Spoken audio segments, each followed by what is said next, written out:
We shall all remain standing for the two anthems, starting with the Kenyan national anthem, followed by the East African anthem. The anthems.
While we remain standing, allow me to invite Honorable Beatrice Elachi, together with His Excellency Nathif Jama, to lead us in a word of prayer.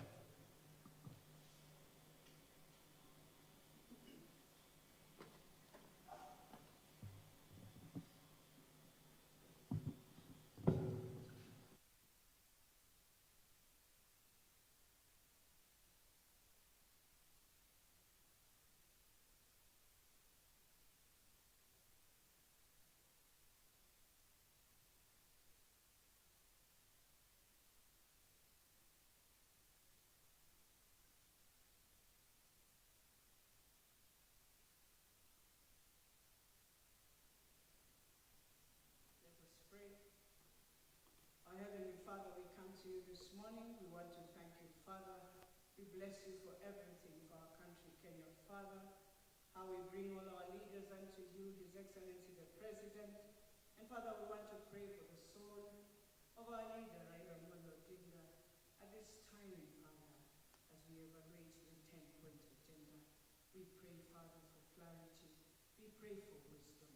We pray, Father, that as leaders will dedicate ourselves to transform our nation as He had wished, Father. That we will stand in peace, that we will indeed remember He stood for Kenya. And this morning we bring the President unto you, Father, as He continued to build the nation. We bless you this morning. We thank you. And it's in Jesus' name we pray in humility. Amen. Let us kindly take our seats.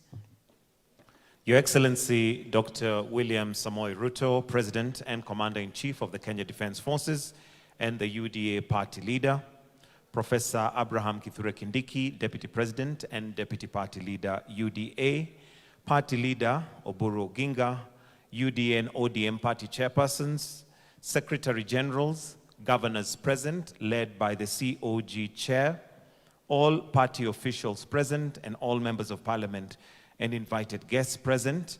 Your Excellency, sir, it is my distinct honor to start off the program to invite His Excellency, the Deputy President, who will deliver the scorecard. And I request that we give him a warm round of applause as His Excellency, the Deputy President, takes the stage. Welcome, Your Excellency.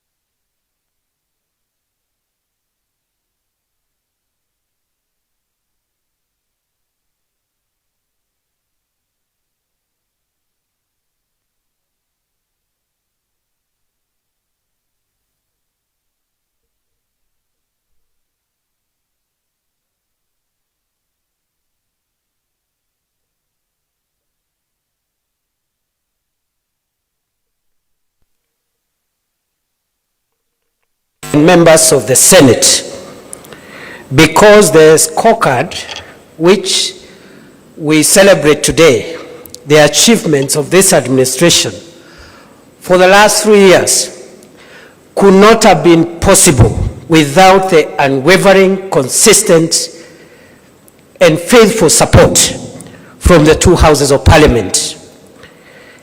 Every success we have registered, from healthcare to affordable housing, to all our programs in education and infrastructure, would not have succeeded if the enabling legislation was not passed by the National Assembly and the Senate of Kenya.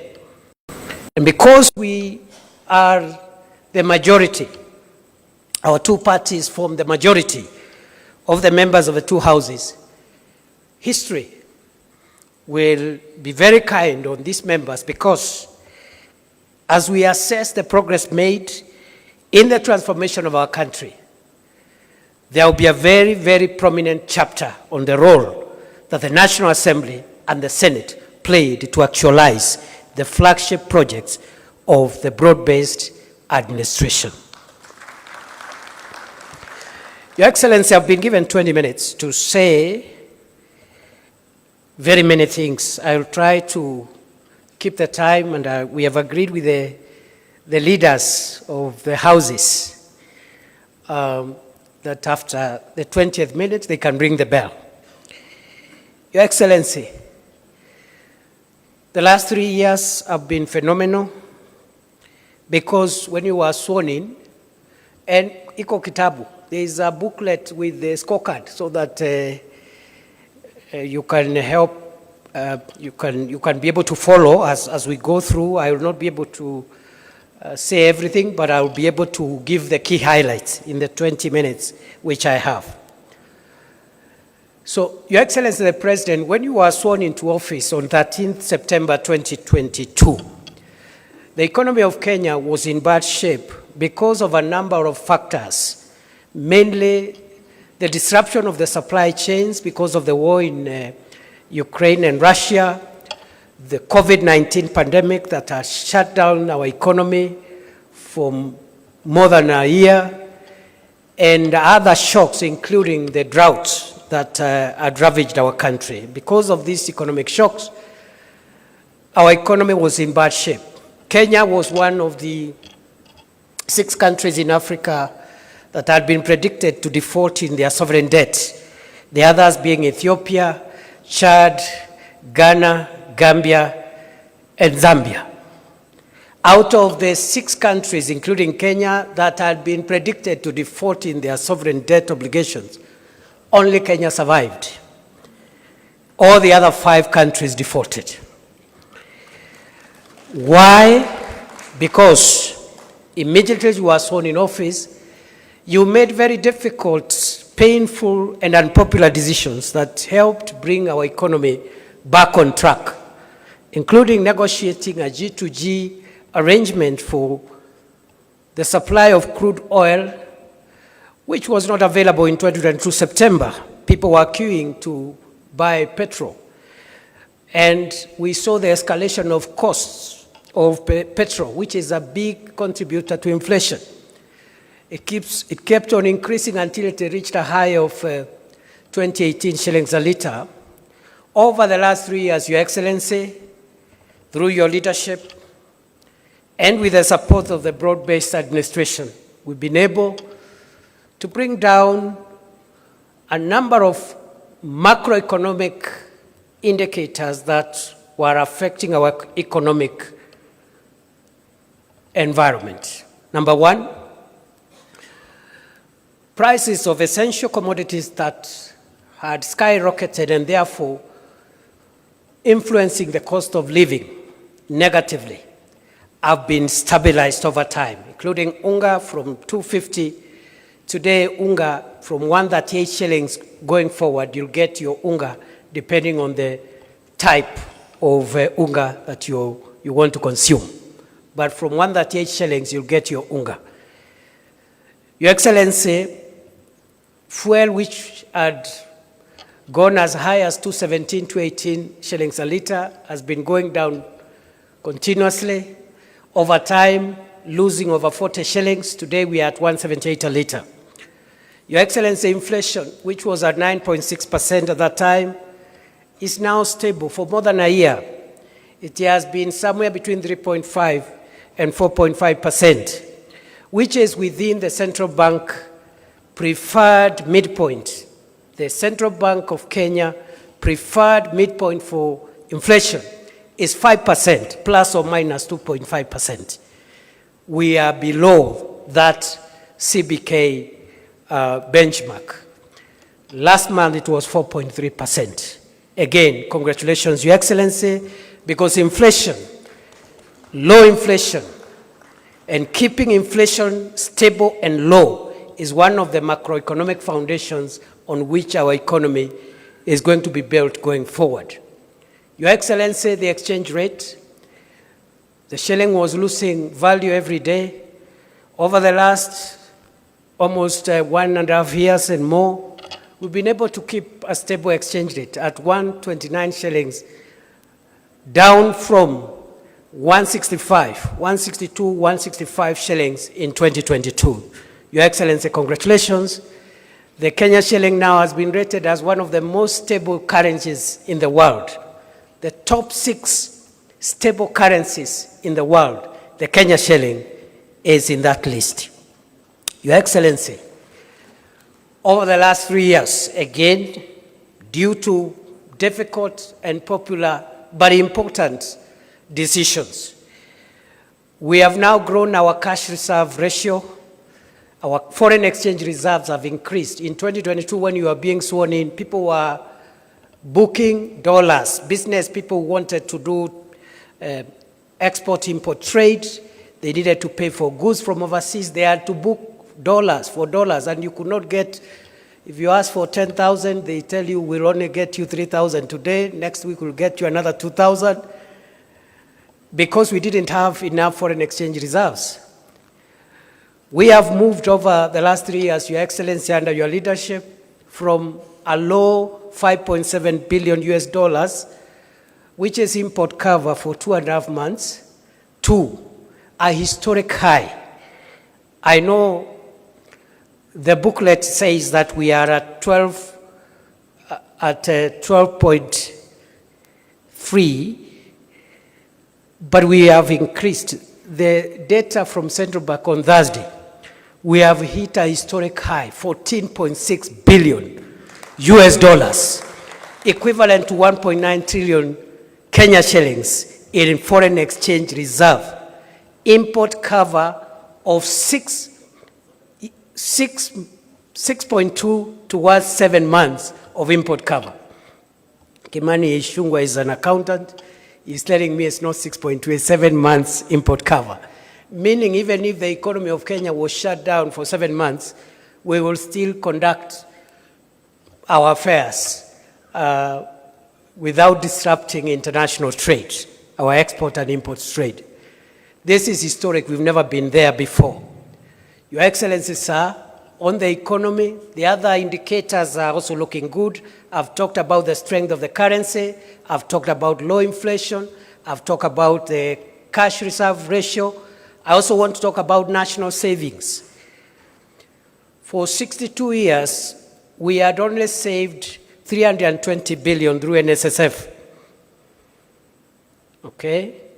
I know in the booklet, national savings comes as the last point, but I decided to bring it forward because it's part of the economic fundamentals that influence our macroeconomic stability. For 60 years, we only had savings through NSSF of 320 billion.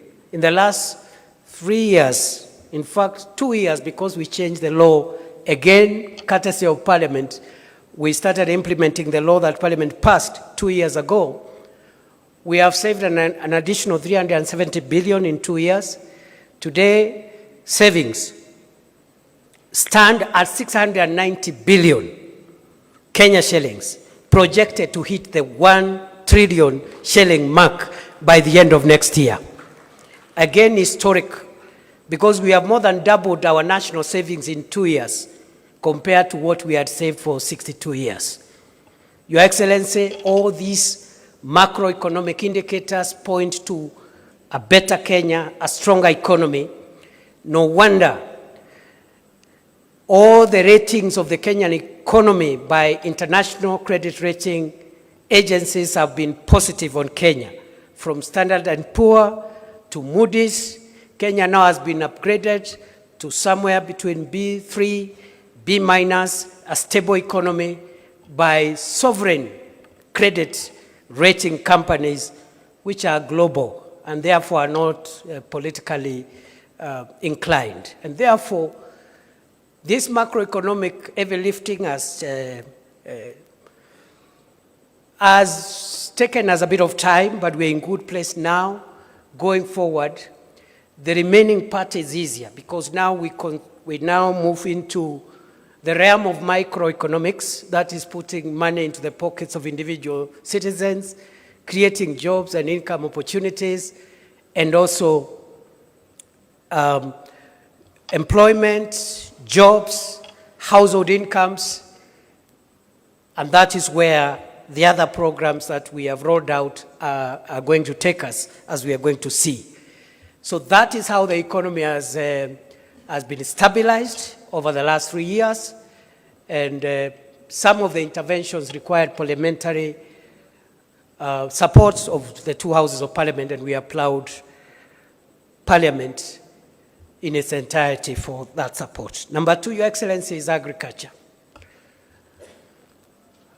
We have undertaken a number of agricultural transformation steps in the last 3 years as the broad-based administration. Number 1, we started with the registration of farmers. Before then, we didn't have a database on farmers. And now we have a database of farmers. We know what they farm, the acreage of land, the kind of fertilizer they need, and where they are. And we are now having 7.3 million farmers whom we know what they need in terms of farm inputs. That was a major milestone of the achievement of this administration quite early within the first year. Number 2, we've worked on the farm inputs to bring down prices of farm inputs, mainly fertilizer, from a high of 7,000 shillings per 50 kilogram bag of fertilizer to now the current 2,500 shillings per bag. We've also subsidized certified seeds to make them more affordable, and the result of these interventions have been to improve productivity in agriculture. Maize, for example, the staple crop, we have seen an increase in our maize production from 44 million bags in 2022 to 75 million bags last year, 2025. We have also seen the increase in terms of income and returns on coffee from an average of 60 to 70 shillings a kilo. Today, a kilo of cherry, the farmers are getting somewhere between 120 and 160 shillings, more than double of what the prices were in 2022. Earnings from tea over the last years have improved from 154 billion in 2022 to last year 215 billion Kenya shillings, the highest returns from tea in the history of our country. We've also increased our production of sugar, because for a long time Kenya has been importing sugar. Your Excellency, you recall more than 20 years ago when you were Minister for Agriculture, you still used to lead Kenya's delegation to Zambia to negotiate for COMESA safeguard measures so that we can get sugar imported into Kenya. In the last 3 years, Your Excellency, through your leadership, we've been able to reduce the imports of sugar by over 70%. The production has risen from 472,000 metric tons in 2022 to 815,000 metric tons in 2025.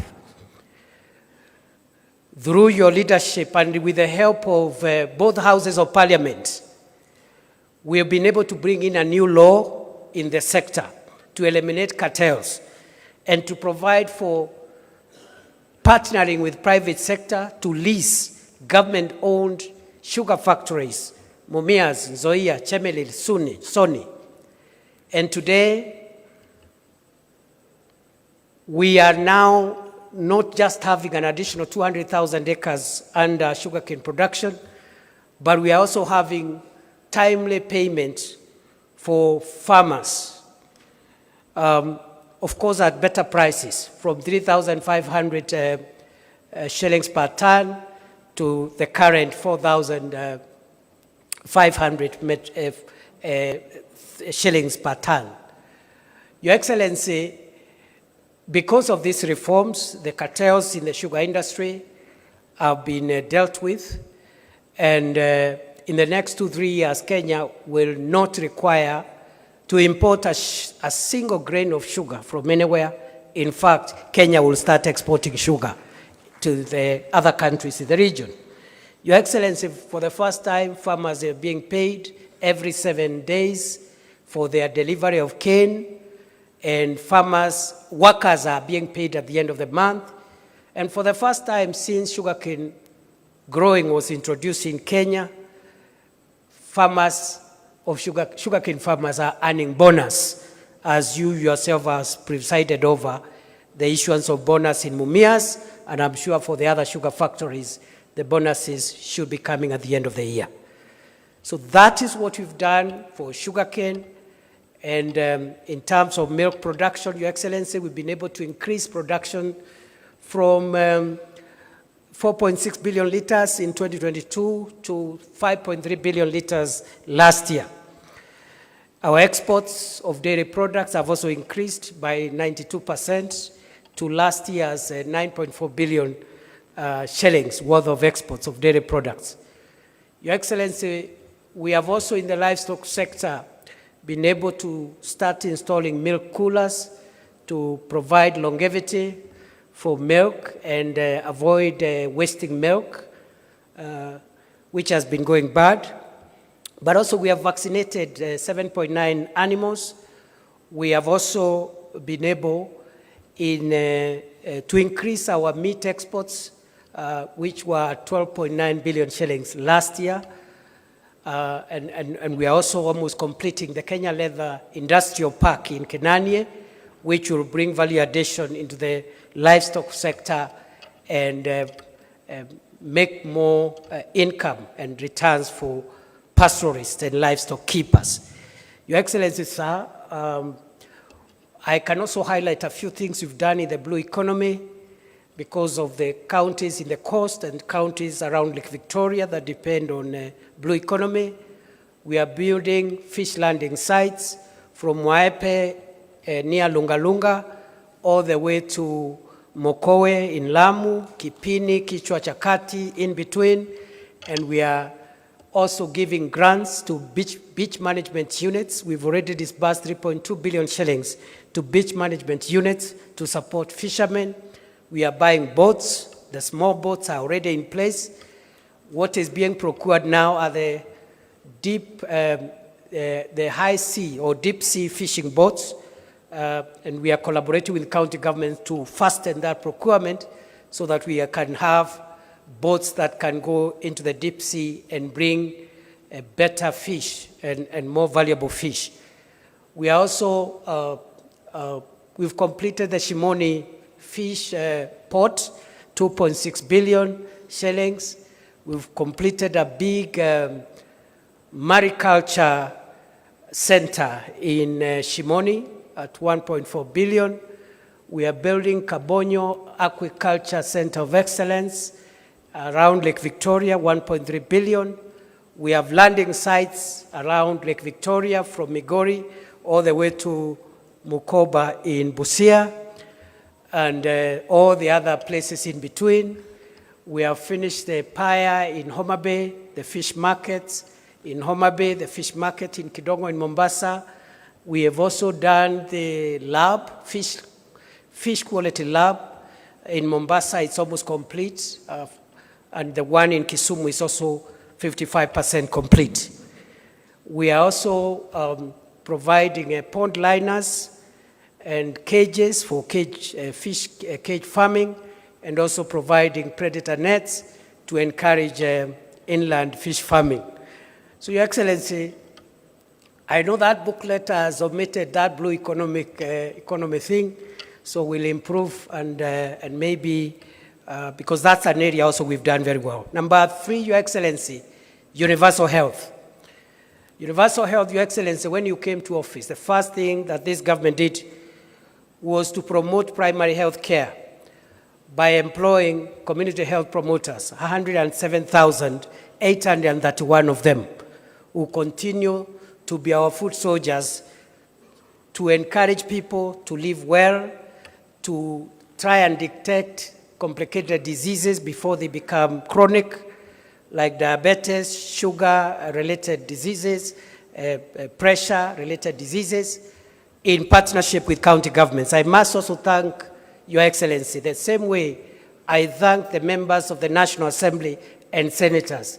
I must thank the governors of the Republic of Kenya, because they have supported every program where we are partnered between the county governments and the national government. There has been zero resistance, there has been zero politics, because we are used to the past politics of fighting devolution, and any input from the national government to the county governments has been embraced by the county governors and the county governments wholesomely.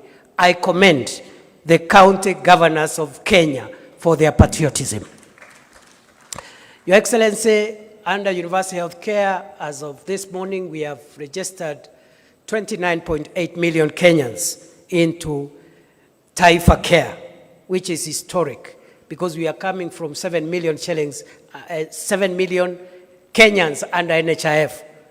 You can imagine from 7 million to 29.8. I think in the next 2 weeks, we will reach the 30 million mark. I can see the governor of Mombasa. Mombasa continues to lead. As of this morning, 932,000 residents of Mombasa out of 1,190,000, 78% are enrolled under Taifa Care.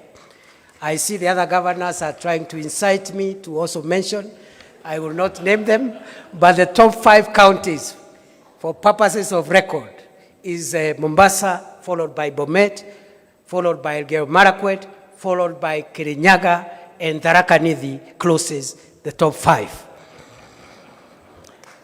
Your Excellency, it's only that we are in a formal meeting. I would have asked that question.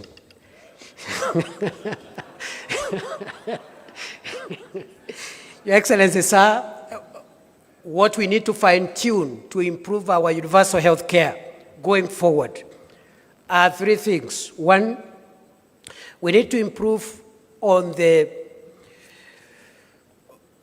health commodity supply chain. There are still a few gaps in the health commodity supply chain system.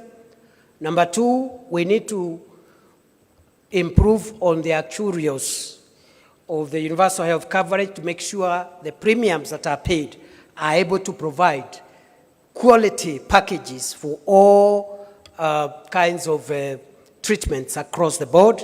And thirdly, we need to fine-tune the issue of fraud. We must fight fraud. The biggest threat to any public medical insurance around the world, in all countries, the biggest threat is fraudulent claims. We must overcome that challenge, detect fraud, deal with it when it happens, and make sure that we secure UHC into the future. Your Excellency, in terms of equipment, we are under the National Equipment Support Program, which all counties again have signed to.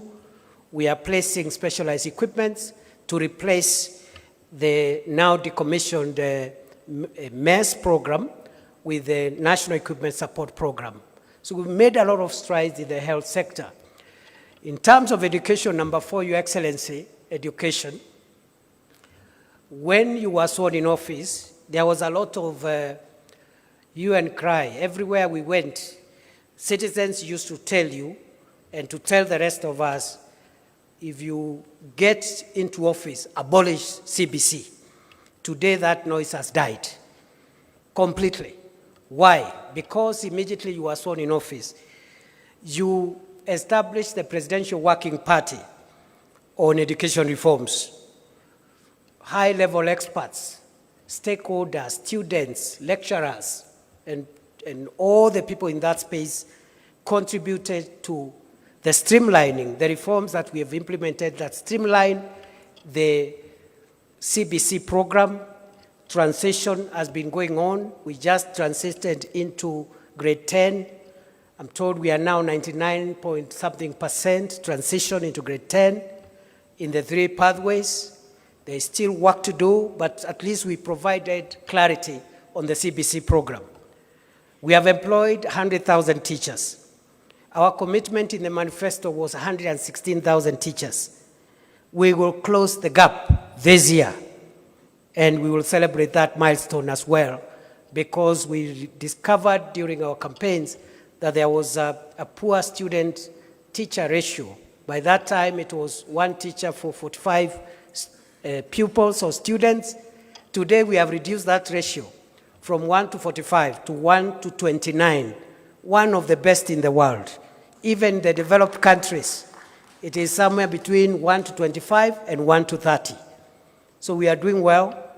The textbook ratio in our country is among the best in the world, 1 to 1.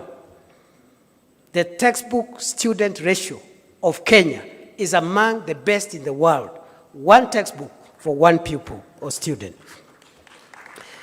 Your Excellency, we have built 23,000 classrooms.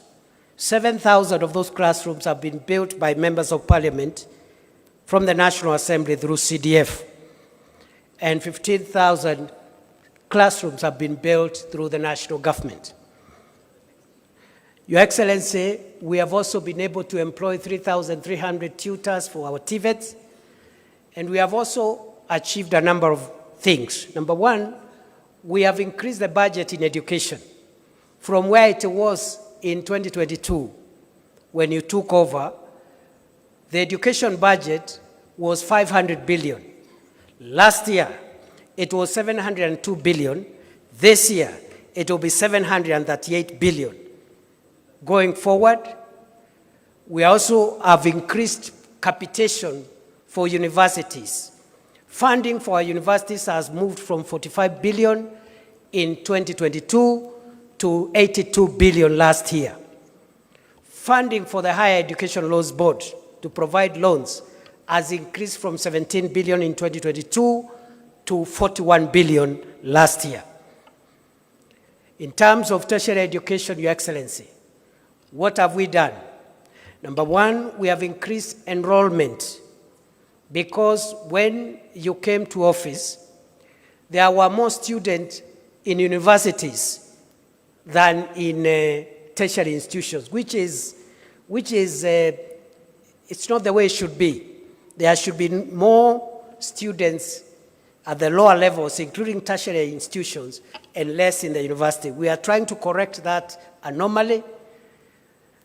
In 2022, we had 297,000 students in TVETs. Today, we are at 718,000, 3 times more.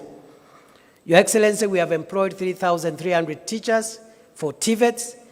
We are equipping the TVETs, and we have brought policy changes in that space to increase the number of people who access TVETs.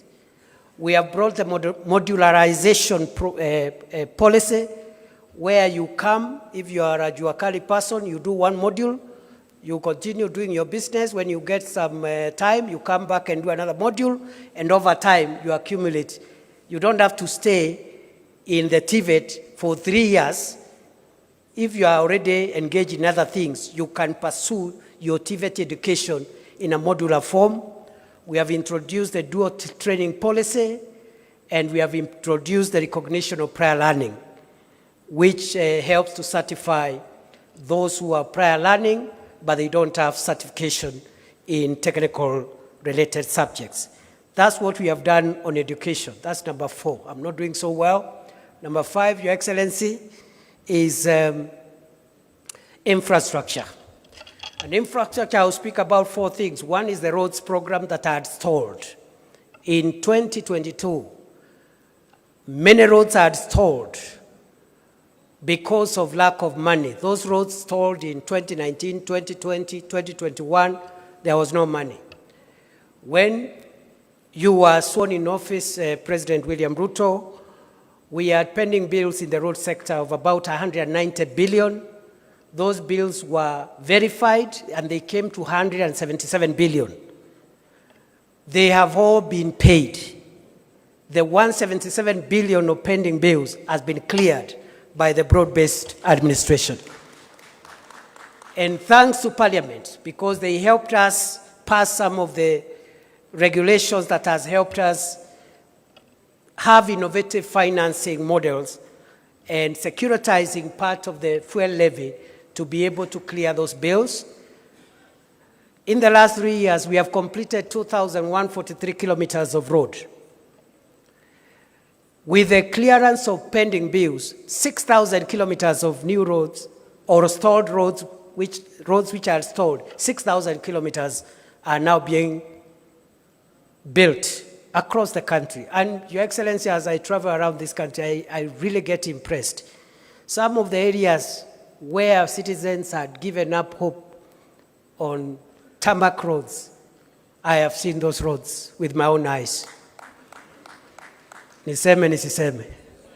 From Mandera to Ramu, to Kitoka Lamu, Gare, from Gare, Elwak, Kobo, Kotulo, Tarbaj, Wajia, Samata, Modogashe, Garbatura, Kulamawe, Isiolo. 750 kilometers of a road under this administration for the first time in northern Kenya. 750 kilometers. The largest, the longest single road project ever to be initiated in the Republic of Kenya. Karibu niulize Rais Ruto ni fire si fire. But since this is a formal meeting, sitauliza. There is another road which had been approved to be graveled, but President Ruto changed the instructions and said it should be tarmacked. From Lamu Port to Ijara to Garissa, all the way to Isiolo, 421 kilometers. It's being tarmacked as we speak. Over 50% of that road is now being done, has been done. I have seen roads which have been forgotten, like Taveta, Chala, Njukini, Olerai, Rombo, Ilasit. It's now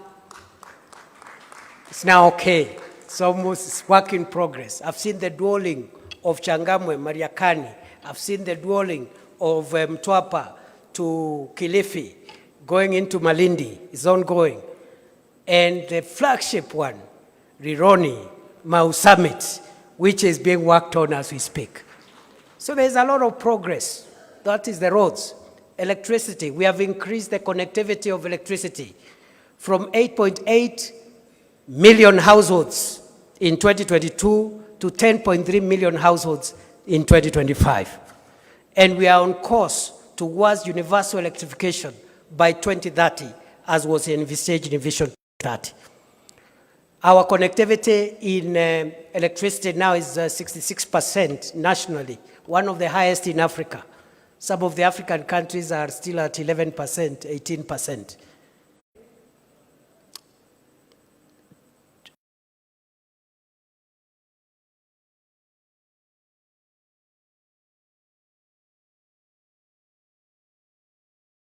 And 177,000 bed capacity for hostels. And then we are also providing institutional housing for our security forces, from Kenya Defense Forces to National Youth Service, to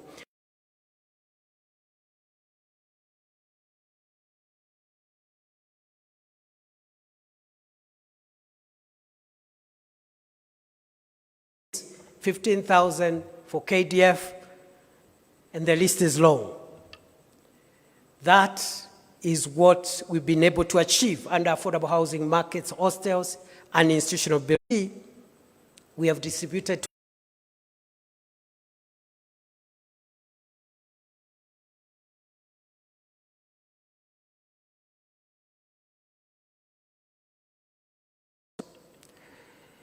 very quickly. This affordable housing, hostels, and markets program has created 500,000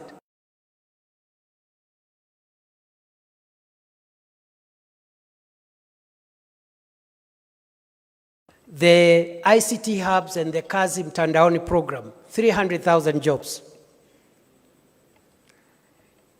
Other than the 500,000 jobs in the which has created opportunities for 142,000 young people, starting with the Nairobi River project, but also in other projects. Your Excellency, we have Kazi Kwa Ground, and the Kazi Kwa Ground is the 100,000 teachers you have employed. It is the 500,000 teachers and affordable housing and hostels. It is the 142,000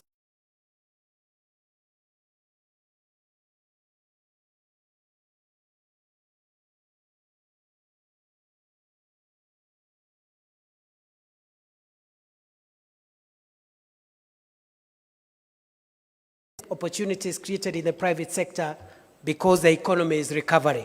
Kazi Kwa Ground. Under the Kazi Mtandaoni, I have said 300,000.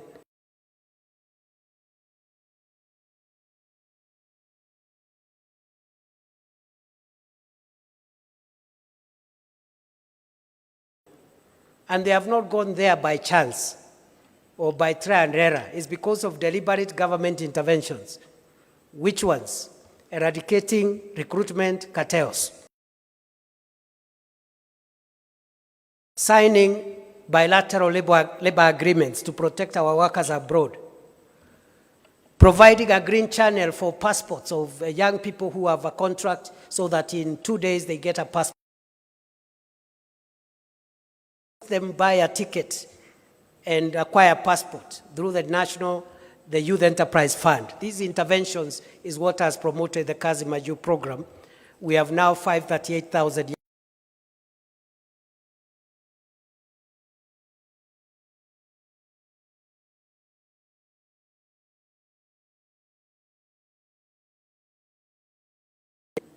I've been presiding over. The first component of Nyota, which is business support, has reached 123,000 young.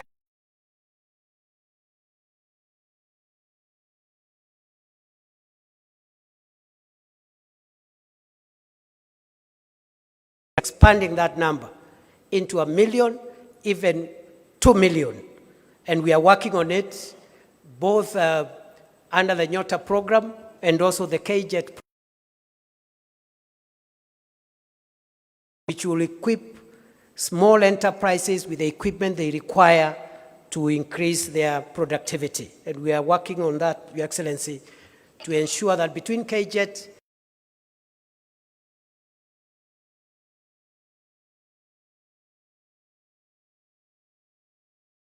and on-the-job experience and AGPO opportunities and RPL, which are the components that we are working on.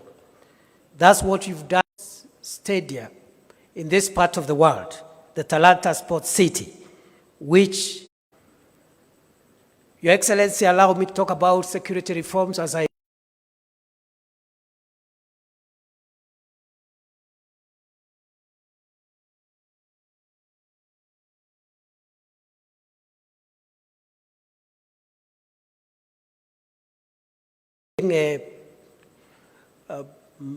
visited on many people because of terrorists, extremist groups, and bandits to a big extent because of the police equipment model.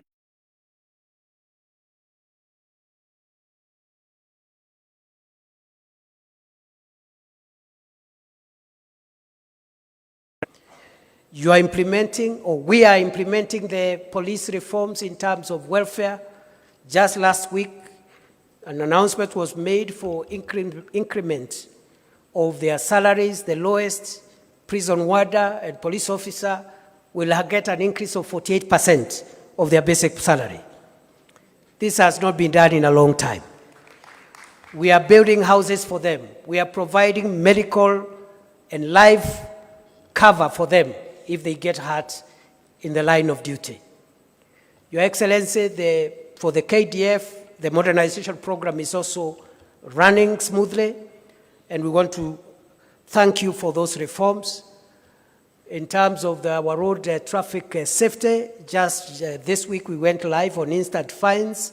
That should be able to reduce the road accidents and make drivers accountable. And we are going to see a drastic reduction of road accidents because of the cameras and the instant fines that we have introduced. So that's what we've done. Allow me to end, Your Excellency. I know I've exceeded my time. I don't know why the leaders have not rung the bell. Let me finish by projecting the future. As you have led us, Your Excellency, you have told us Kenya is punching below its weight. For far too long, we are struggling, yet our potential is big. Through your leadership, Your Excellency, we've been able to crack the difficult issue of how we finance our modernization and transformation. And you have told us it is possible for us in one generation, as has been done in Singapore, Malaysia, South Korea. We are able to transform Kenya from the third world economy status to the first world. Other countries have done it, we can do it. China, for example, pulled 800 million people from poverty in 40 years, between 1971 and 2021. We can do it in one generation. And you have led us, and on this one, once again, I thank our parliamentarians. Just yesterday, we saw the signing into law of the National Infrastructure Fund Act, a bold measure that will define our future and will set Kenya free, economically speaking. We put in resources there, government resources, private sector resources, so that when we sell part of the assets we have, the money does not go to salaries and recurrent expenditure, as has happened before. We sold Safaricom in 2008. We don't know what we use that money for. We've sold Kenya Airways shares before. We don't know what we did with that money. We've sold Kenya Re before. We don't know what we did with that money. The money now we are offloading from some of our assets goes into this fund to define our future.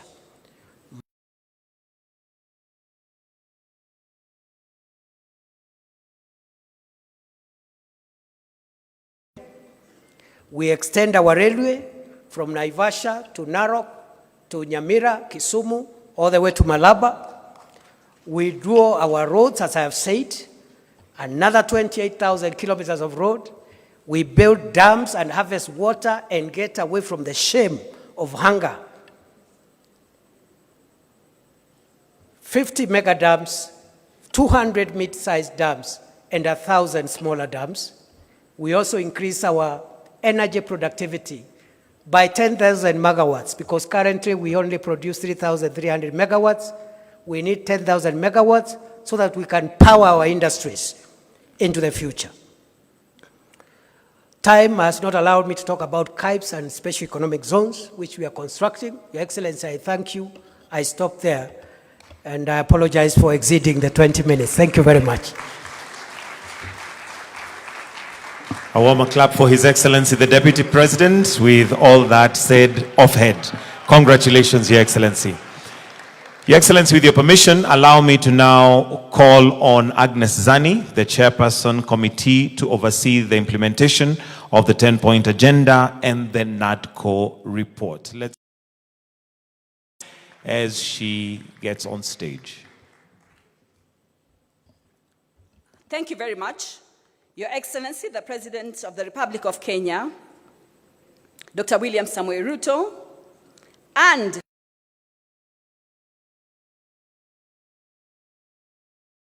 Ginga, the principal of ODM, Deputy President, Your Excellency, present, Cabinet Secretaries present, Excellency Governors present, Members of Parliament, Joint Committee. We stand at a very important time in the transformation of Kenya. We've just had a very detailed report that has been given by the Deputy President. We are coming in as the committee that was tasked to look at specific aspects of that development, just an aspect of it, which is the 10-point agenda. Because of time, I will not go into what the 10-point agenda is, because very shortly, we'll go into its implementation. I just want to state here that when we talk about the implementation of the 10-point agenda, it is ongoing, has been ongoing. The path for a developmentalist agenda, for a transformative agenda that changes this country forever.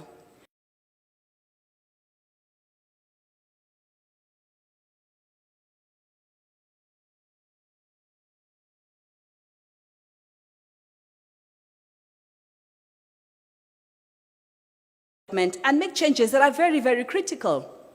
We are one of the countries with the largest percentage of the youth badge who need the space to be able to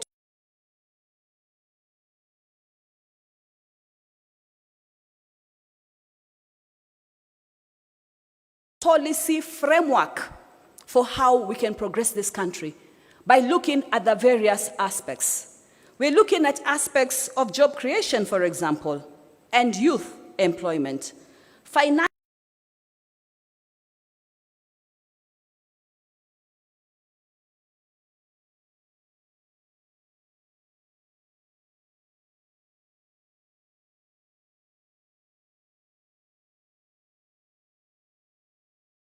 wealth funds, use public-private partnerships to make these changes. Why am I mentioning this? Because this is a significant change.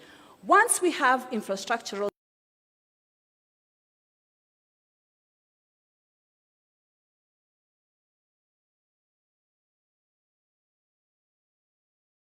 a fund started in 2011, Ghana 2014, we have the India 2015, and Canada also has this particular fund. So it is possible for us to. What have we come in to do as the committee to oversee the implementation of the 10-point agenda and the NADCO report? The NADCO report 2013 of measures that are very, very key for implementation. And then from the MOU that was signed on the 7th of March 2015 by Your Excellency the President, and the late Raila Amolo Odinga gave 10 specific points. These 10-point agendas were not in vain. These point agendas, entrenched also in the NADCO report, meant that in the recommendations, they stated that a committee should come and oversee, overlook, give information about the progress of where we are in this agenda. Therefore, this committee, by virtue of that role, became an overseeing committee of whom? Of duty bearers. And who are these duty bearers? The Executive Office of the President, we have the various ministries, we have the various commissions, we have the various organs, we have the judiciary, we have independent commissions who have been doing this implementation. And this has to be very clear, because we cannot then say, between August and now, what has happened to the implementation of the 10-point agenda? It is ongoing, ever has been ongoing, and even from what His Excellency, the Deputy President, has indicated, various issues have been going. But we were given this impetus from a political point of view. So when people have asked, for example, but in this committee, are you replicating the roles, for example, of the Auditor General? The answer is no. We're just getting this data for specific issues which were of interest to the two political parties, ODM and UDA, in the MOU, the NADCO report, and 10-point agenda. And this is what we've come to do this morning, give the implementation status in terms of each of those 10-point agenda, so that we can see and we can demonstrate that progress has gone on. So this committee, of course, was established on the 6th of August via statement from His Excellency the President and also from the late Raila Amolo Odinga. Now, as the ODM principal, we have Dr. Oburu. So there is perpetuity and continuity in this very, very critical process. Through this, we've been able to engage with various stakeholders. We've had consultations with various stakeholders. We went through public forums throughout the various parts of the country to bring in this information, and we're about to deliver exactly that. Kindly allow me to acknowledge, with a lot of humility, the members of this committee. Could you please be upstanding so that you can be recognized? Members of the COINTEN, we call ourselves COINTEN, it's just an acronym of the committee overseeing the implementation of the NADCO report and the 10-point agenda. We have as just joint secretaries, Mr. Bore and Mr. Ongwen. Mr. Bore, Executive Director of UDA, Mr. Ongwen, Executive Director of ODM. On the far end, we have Mr. Javas Bigambo, who is the Vice Chair of this committee. We have Mr. Oguda, member. We have Honorable Fatuma Ibrahim, a member, and Mr. Kevin Kiare. Together, allow us now to present this report with a lot of humility. We have taken this as a national duty that is very, very key and very, very important in the trajectory of taking us into being completely developed country, following on various stages that we have passed through and what we need to be able to get to. So we then say, as a committee, this is a task that keeps going on. It is a task that is very, very critical for us. I'd like now to invite Mr. Javas Bigambo to take us through the specific aspects of the 10-point agenda, right through inclusivity, the debt issue, the issue of the youth and the youth badge, employment, and all the other issues. Your Excellency, we are very appreciative of this task that you've given us. Dr. Oburu, we are very appreciative of this task. We endeavor to deliver. We endeavor to ensure that this 10-point agenda works to transform Kenya once and for all. Thank you very much.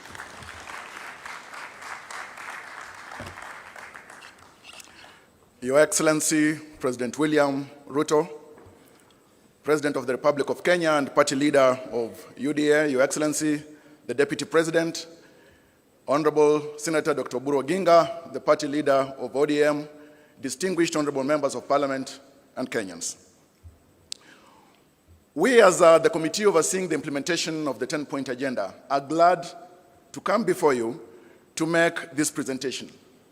Various key issues that are marked as achievements have been enumerated by His Excellency the Deputy President, and I will not go much into that.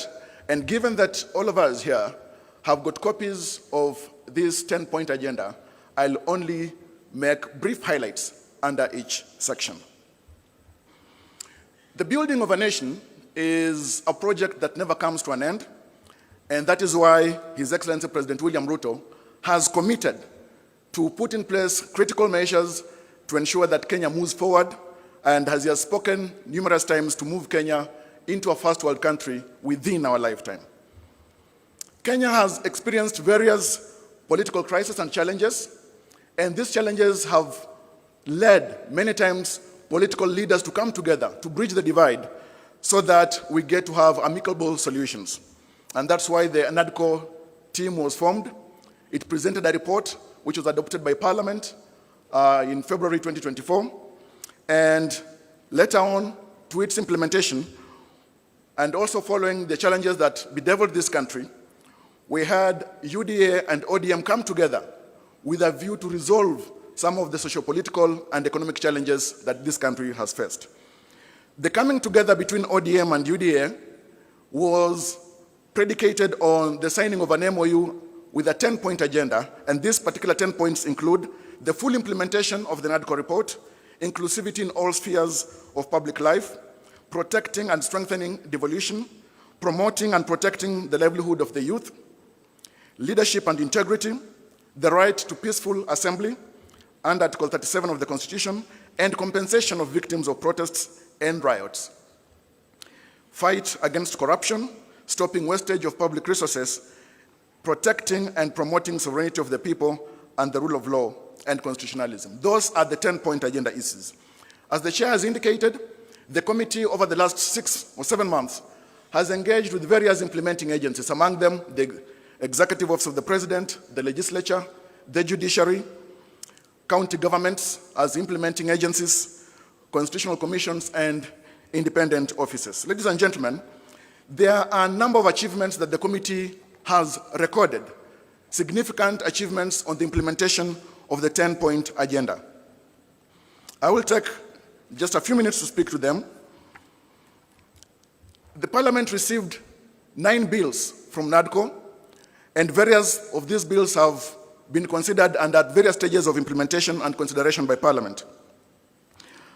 So far, 3 bills have been enacted into law, including the IBC Amendment Bill 2023, and the Statutory Instruments Amendment Bill 2023, and the Ethics and Anti-Corruption Commission Bill 2023. Those have fully been implemented and no further action is needed. We have got 2 other bills that are under mediation, including the Elections Amendment Bill 2023 and Election Offences Bill 2023. IBC has been fully constituted and it's carrying on with its mandate. We have seen conducting of by-elections, and IBC also has commenced the process that will lead into the delimitation of boundaries, and it has laid out a clear time frame under which that will be done. The PBO Act that enables civil societies to solicit for funds and implement various social projects has been operationalized by President William Ruto's administration. Presently, there is also the process of legislation to harmonize bicameral relations to ensure that the National Assembly and the Senate get to work harmoniously for the greater good of the country. Under the entrenchment of funds into the Constitution, ladies and gentlemen, the Constitution Amendment Bill on the entrenchment of the NGCDF, the GAF, the Senate Oversight Fund, and County Ward Fund is under consideration by Parliament presently. The Court of Appeal has pronounced itself and determined that NGCDF does not violate the Constitution. Agenda 2 and its implementation, inclusivity in all spheres of public life. Key achievements, and I'll just make brief highlights because many of them have been stated by His Excellency the Deputy President. The launch of the National Policy on Ethnic Minorities and Marginalized Communities was done in 2025, December, by His Excellency the President. 500 million shillings scholarship program has been railroaded by the same policy. The same policy creates the Directorate for Minorities and Marginalized Communities under the Executive Office of the President. On economic inclusion, ladies and gentlemen, measures to reduce the cost of living, we have seen the fertilizer subsidy program, which has lowered the cost of fertilizer from 7,000 shillings to 2,500 shillings per bag, which has enabled many farmers to access this. There's 14% reduction in fuel prices and exchange rate gains, which has lowered production, and many Kenyans are now able to travel to work, production by various industries. The costs have gone down, a key success by the broad-based government. Ladies and gentlemen, there is presently the timely payment of social protection stipends by the government alongside salaries. This is done in a very timely way compared to how it used to be in the past, where there were serious delays. And then it has also been streamlined such that it has weeded out fraud. And in the past, many people who were able used also to fraudulently access the social protection funds. This has been weeded out. The Equalization Fund allocation to support development and service delivery in the marginalized areas has been increased from 5 billion shillings to 9.6 billion shillings, a key achievement under the broad-based government. Inclusion in the health sector. The rollout of UHC by transitioning Social Health Insurance Authority has increased healthcare insurance from 7 million, as the Deputy President has indicated, to 29.8 million beneficiaries to date. And this is a key achievement that is on record under the broad-based government. We have got the CHPs, 107,000 of them, 831 have been employed, and people now across all the villages and hamlets in Kenya access primary health care. Share premiums for 1.5 indigents are being paid by the government. When it comes to education as an inclusion aspect, 100,000 teachers have been recruited since 2022. And as the Deputy President indicated, this has largely increased the teacher-student ratio. 23,000 classrooms and 1,000 laboratories are under construction, a major achievement that is ongoing. The committee has also noted that university allocation has increased from 45 billion to 82 billion shillings. The HELP scholarship funding has increased also to 41 billion shillings. These are self-evident achievements under the broad-based government in the period under consideration. Rural and infrastructure inclusion, 260,000 affordable housing units are under construction, creating thousands and thousands of jobs for young people, the youth, and various professionals, architects, lawyers, engineers. And this is a celebrated score of achievement under the broad-based government. 450 markets are being constructed nationwide across all the 47 counties, and 6,000 kilometers of roads under construction. Protection and strengthening devolution. Key implementation here and achievements, Your Excellency, we have had the equitable share revenue to counties increased from 385 billion shillings to 415 billion in the financial year 2025-2026, and in this financial year it's projected that this is going to increase to 450 billion shillings. Access of funds to county governments and this increase in shareable revenue is a major gain for devolution, and the broad-based government is evidently keen to protect and advance devolution in Kenya. Counties now receive timely monthly disbursements with no pending carryovers as of June 30th, 2025. Your Excellency, under Agenda 4, promoting and protecting livelihoods for young people, we have got many key achievements. So far, for instance, Your Excellency, the committee has recorded that over 90,000 young people from all 1,450 wards are undergoing training in the country. Over 121,000 youth, together with 110,000 youth from Kakuma and Dadaab, these are refugee camps, have received business training, mentorship, and startup grants of 25,000 shillings, being an initial of the wholesome 50,000 shillings that they will ultimately receive. Your Excellency, the Kenyatta program is a major success, which has created opportunities for over 820,000 young entrepreneurs aged between 18 and 29 years. Your Excellency, across all 1,450 wards, there is the 50-50 gender parity, and the Kenyatta program has really impacted lives of thousands of young people in the country.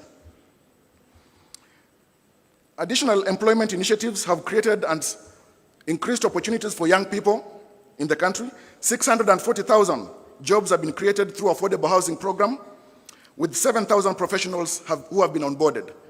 Your Excellency, the construction of stadia has also increased the creation of jobs for youth and professionals across the country. 20,000 jobs have been created through the Climate Works program. Under leadership and integrity, Your Excellency, as agenda number 5, the broad-based government has ensured the enactment of the Conflict of Interest Act, which you assented into law on the 30th of June or July 2025, which has now been operationalized. This act strengthens the government's commitment in combating graft and regulating and reducing conflict of interest within the public sector. Agenda number 6, Your Excellency, the right to peaceful assembly as enshrined in Article 37 of the Constitution, and compensation of victims of protests and riots. The government has set aside 2 billion shillings for compensation of victims of protests in the first supplementary budget of the financial year 2025-2026. This will go to the compensation of victims of protests and human rights violations. Your Excellency, 4 days ago, a panel of experts for compensation of victims was gazetted by the head of public service under a framework that will be developed by the Kenya National Commission on Human Rights, and already these railroads the compensation of victims, which has been a key issue raised by even citizens whenever we've been moving around the counties in the public participation process.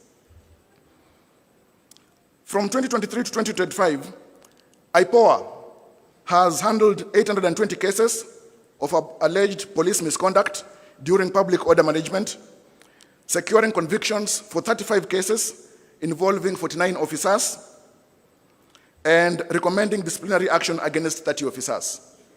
This has been done by IPOA. The demonstration bill, which sought to restrict the right to assembly of protesters, was withdrawn. This was initially intended to curtail the rights. The Ministry of Interior and National Administration has issued policy directives limiting excessive use of force and strengthening training and retooling of police officers for lawful crowd management. Agenda number 7, Your Excellency, national debt. The broad-based government, ladies and gentlemen, has commissioned a comprehensive forensic audit of the public debt by the Office of the Auditor General to strengthen transparency, verify utilization of borrowed funds, and this has been an issue within the public, the issue of auditing our public debt. The broad-based government as well has reduced reliance on external borrowing by exploring innovative financing mechanisms. And just yesterday, Your Excellency, you signed into law the National Infrastructure Fund Act. Through liability management, the broad-based government has reorganized national debt portfolio to reduce financing risks and minimize the risk of default. There is greater emphasis placed on mobilizing domestic revenue, and this is ongoing under the broad-based government. Ladies and gentlemen, Your Excellency, I'll move to the agenda number 8 on the fight against corruption. As I've indicated, the Conflict of Interest Act is now operational, and this is a great effort toward combating graft, which is politically carcinogenic in the country. There is the adoption of the e-government procurement system, which has digitized the entire procurement framework, and from planning, this enhances transparency, accountability, and ensures digital footprints in the procurement process, Your Excellency. Over 23,000 government services have been digitized on each citizen. This has eliminated cash payments across government and middlemen, reducing corruption risks and increasing revenue collection by the government up to date. Your Excellency, the Money Laundering and Combating of Terrorism Financing Laws Amendment Act was assented into law on 17th of June, 2025, a great effort as well in strengthening the legal framework, combating illicit flow of funds in Kenya, and has supported the exit of Kenya from the grey list of the Financial Action Task Force. Your Excellency, the implementation of the zero-based budgeting has enhanced fiscal discipline and accountability by requiring justification of all public expenditures. The single treasury account system has consolidated government cash collection and management, improved transparency and transaction costs, and minimized idle funds in commercial banks. Your Excellency, as I move towards the end, agenda number 9, stopping of wastage of public resources and promoting of government efficiency. Austerity measures have been put in place, including the removal of budgets, initially in the office of the First Lady, the spouse of the Deputy President, and the spouse of the Prime Cabinet Secretary. A 12-month freeze has been put in place for purchase of government vehicles, except security sector vehicles. There is the zero-based budgeting in the financial year 2025-2026, requiring all public expenditure to be justified, as I've indicated. And then presently, the passports processing, the national ID cards processing, all of them have been reduced from 1 month to 1 week, improving access to these services by the citizens of Kenya and reducing corruption. Agenda number 10, Your Excellency, protecting and promoting sovereignty of the people, the rule of law, and constitutionalism. The broad-based government, under your leadership, Your Excellency, has facilitated the judiciary to ensure there is the recruitment of judicial officers. We recently saw the recruitment of 11 Court of Appeal judges, High Court judges. The recruitment process has been ongoing, as well as the magistrates, to improve case handling, reduce backlog of cases, and access to justice by Kenyans. Judicial mobility has been strengthened through the support of the executive to procure vehicles for judicial officers. There is the support to ensure the national e-filing system, which has been implemented, enabling paperless court processes, remote case filing, and virtual hearings. And as we are in the second quarter of the 21st century, utility and dependence on technology is unavoidable. The judiciary as well has achieved near compliance with the 2/3 gender rule, with the 332 women judges and magistrates representing 47% of the bench. To ensure the adherence to the rule of law, the government has adherence to court orders and all decisions of the courts under the broad-based government and under the leadership of His Excellency President William Ruto. Ladies and gentlemen, the committee has made a few key recommendations, which I will speak to briefly. There is need to ensure that the bills that are still pending at various stages in Parliament are fast-tracked. The committee recommends the formation of a broad-based mediation committee between the Senate and the National Assembly to fast-track consideration of those outstanding bills. This committee also urges Parliament to expedite and conclude outstanding NADCO bills within 90 days. To enhance realization of the constitutional rights under Article 37, the Kenya National Commission on Human Rights should spearhead legislation to safeguard protesters while protecting livelihoods and property. To fast-track the Natural Resources Amendment Bill 2022, to provide legal framework for equitable distribution of revenues from natural resources among national government, county governments, and local communities, this bill should also be fast-tracked for implementation. County governments are here urged to implement the National Policy on Ethnic Minorities and Marginalized Communities 2025 to promote inclusivity in governance and public participation.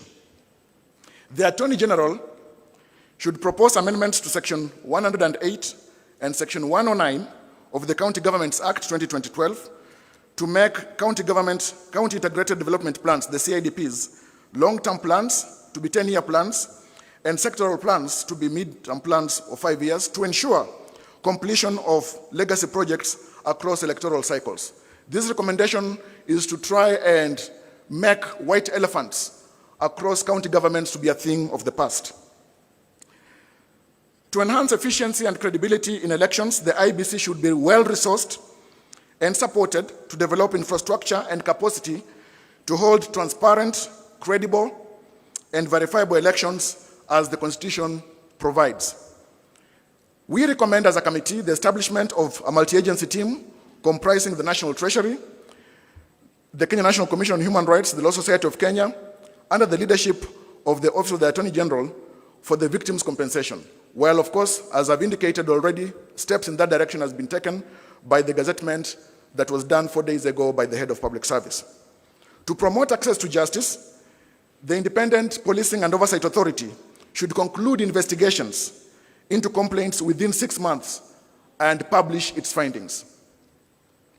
To ensure timely accountability, prosecution and determination of ethics and corruption cases by mandated institutions must be completed within 6 months.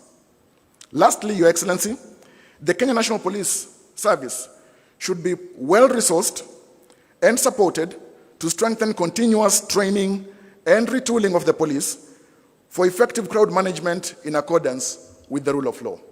Your Excellency, we thank you so much for the time and the responsibility that you have given this committee, and we thank the broad-based government for the support that it has given and continues to give this committee to the completion of its duty. I thank you so much. Thank you. A hearty clap for Javas Bigambo. Your Excellency, it is now my pleasure to invite back His Excellency, the Deputy President, to progress with the program. Karibu, Bwana DP.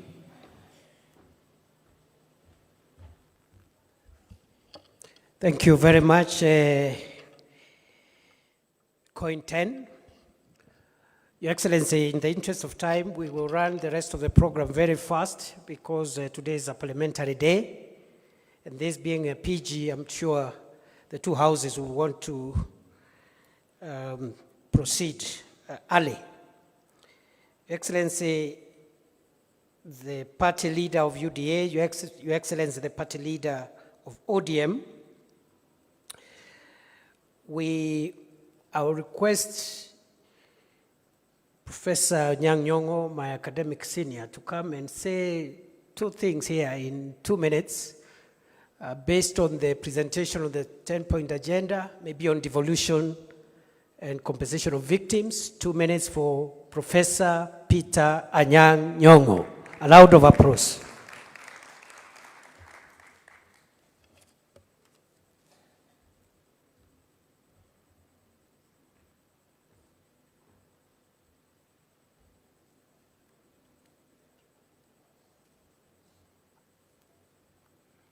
Your Excellency, the President and the Vice President, thank you so much for convening this meeting, which is extremely important and informative. I will only say two things that are effectively dealt with in this report. That is devolution and compensation of victims. As you know, that some of us have been very concerned about the issue of victims, and I'm glad that today they've gone on record that the victims will be compensated. Secondly, devolution. You know, there was that famous story that a child always asks for more, and it's never enough. The Constitution of Kenya says that there are two levels of government, devolution and national, separate but interdependent. Kenya cannot really develop fully if devolved government is not fully funded for the development functions that it performs. I'm grateful that it is said that the equitable share of revenue to counties has increased to 385 billion shillings in financial year 2024-2025 to 415 billion shillings in financial year 2025-2026. This is good. And it is projected to rise to 450 billion shillings in 2026 and 2027. We are happy about that. But you know, as I said, we will never stop asking for more. Thank you.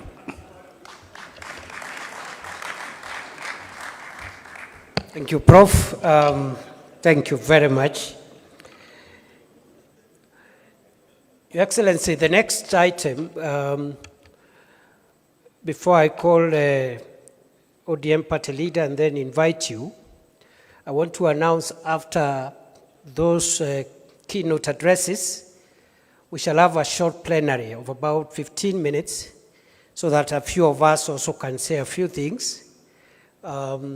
Starting with the chair, COG, I see a good turn-up of governors here. We appreciate you, and then we'll have a few other members.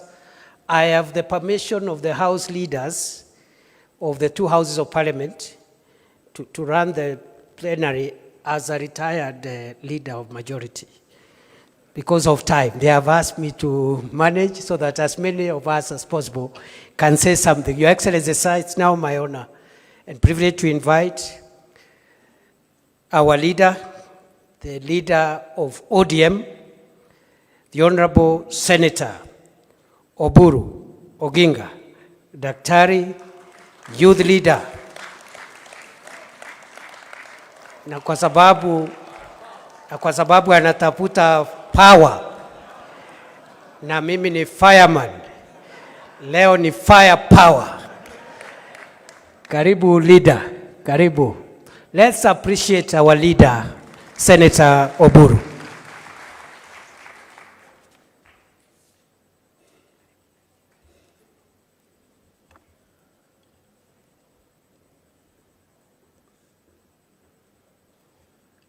Your Excellency, the President of the Republic of Kenya and Commander of the Armed Forces, Dr. William Samoei Ruto, the Deputy President, and all protocols observed, fellow members of Parliament, I would like not to make, I have a written speech here, but I don't want to read it all. I want to have it here as part of the today's meeting, and I will give it to the press also to have it. But I'm used to speaking off the cuff. It is better for me than reading long speeches.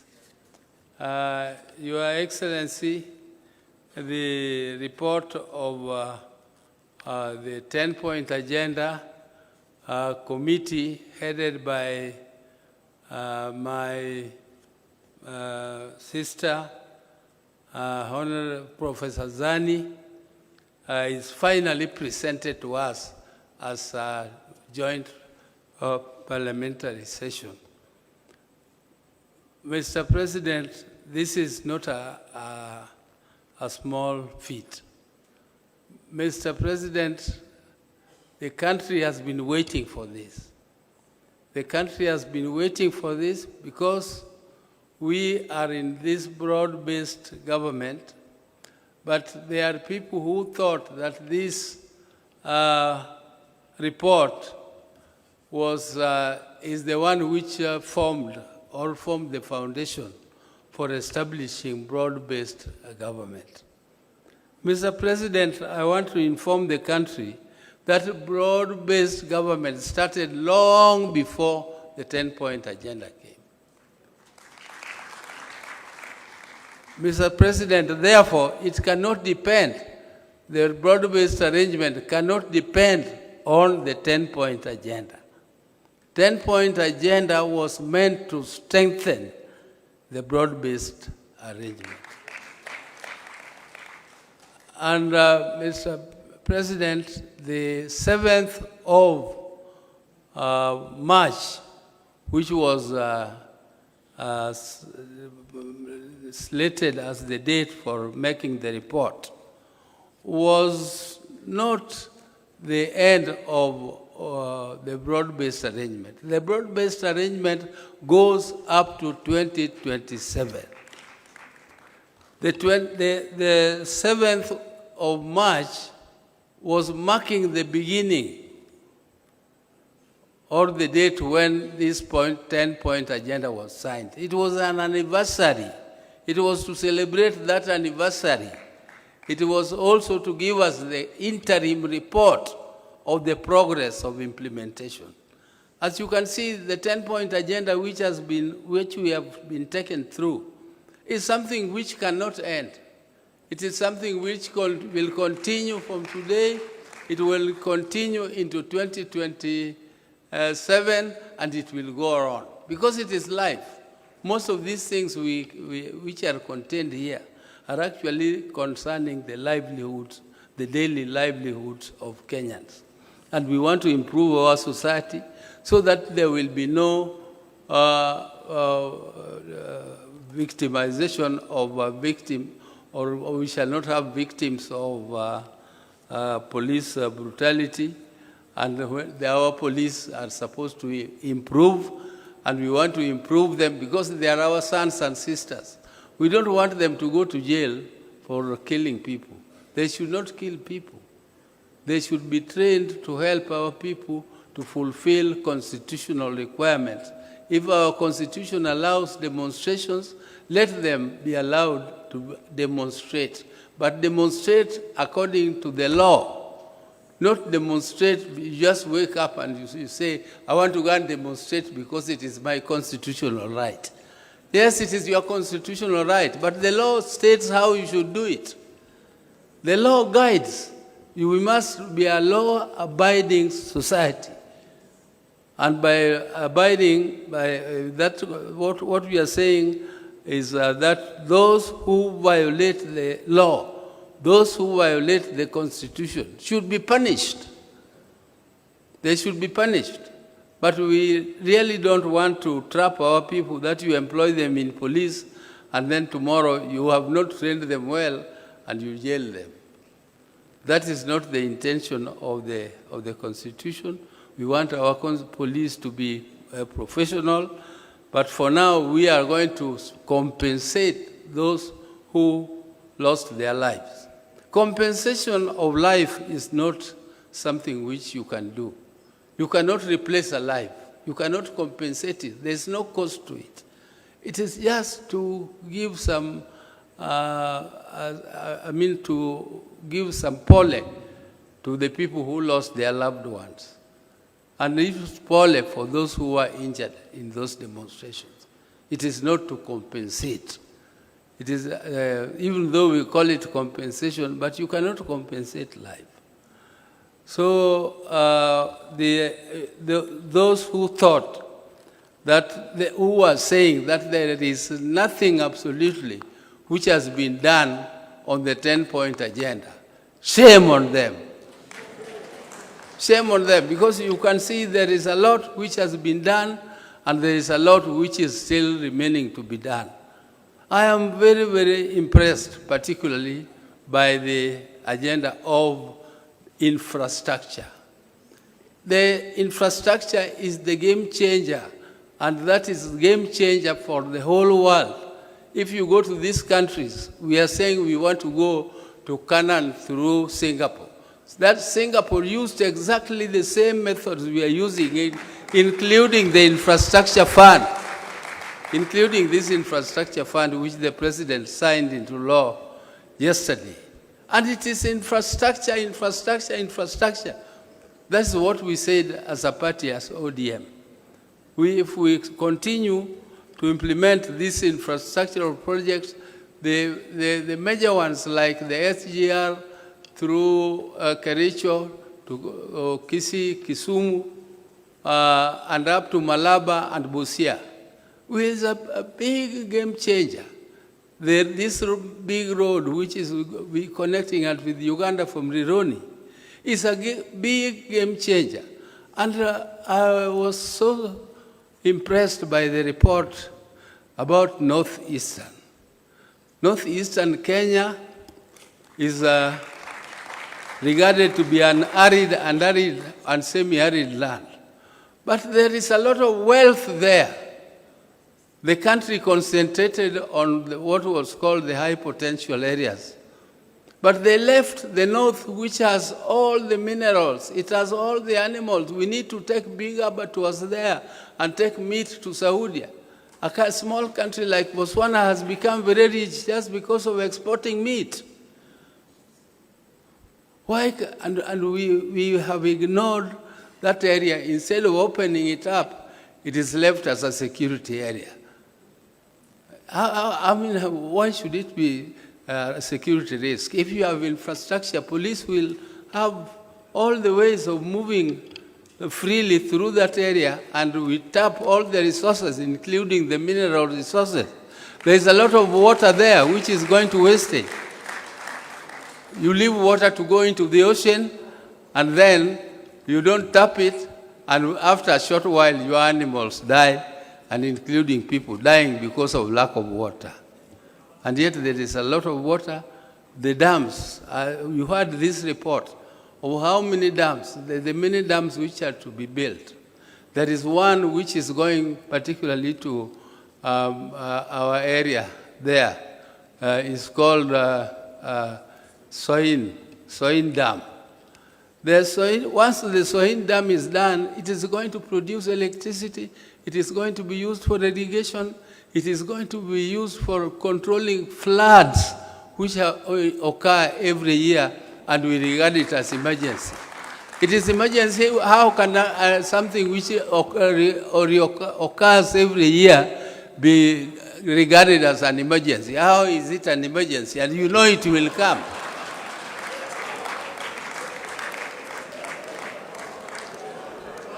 So you have... Thank you.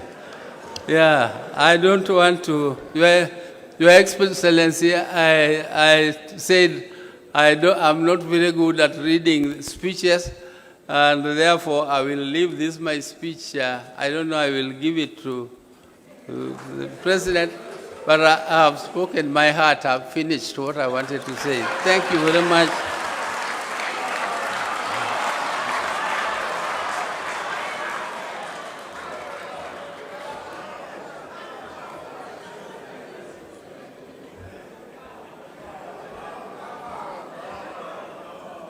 The power, see power. The power, see power.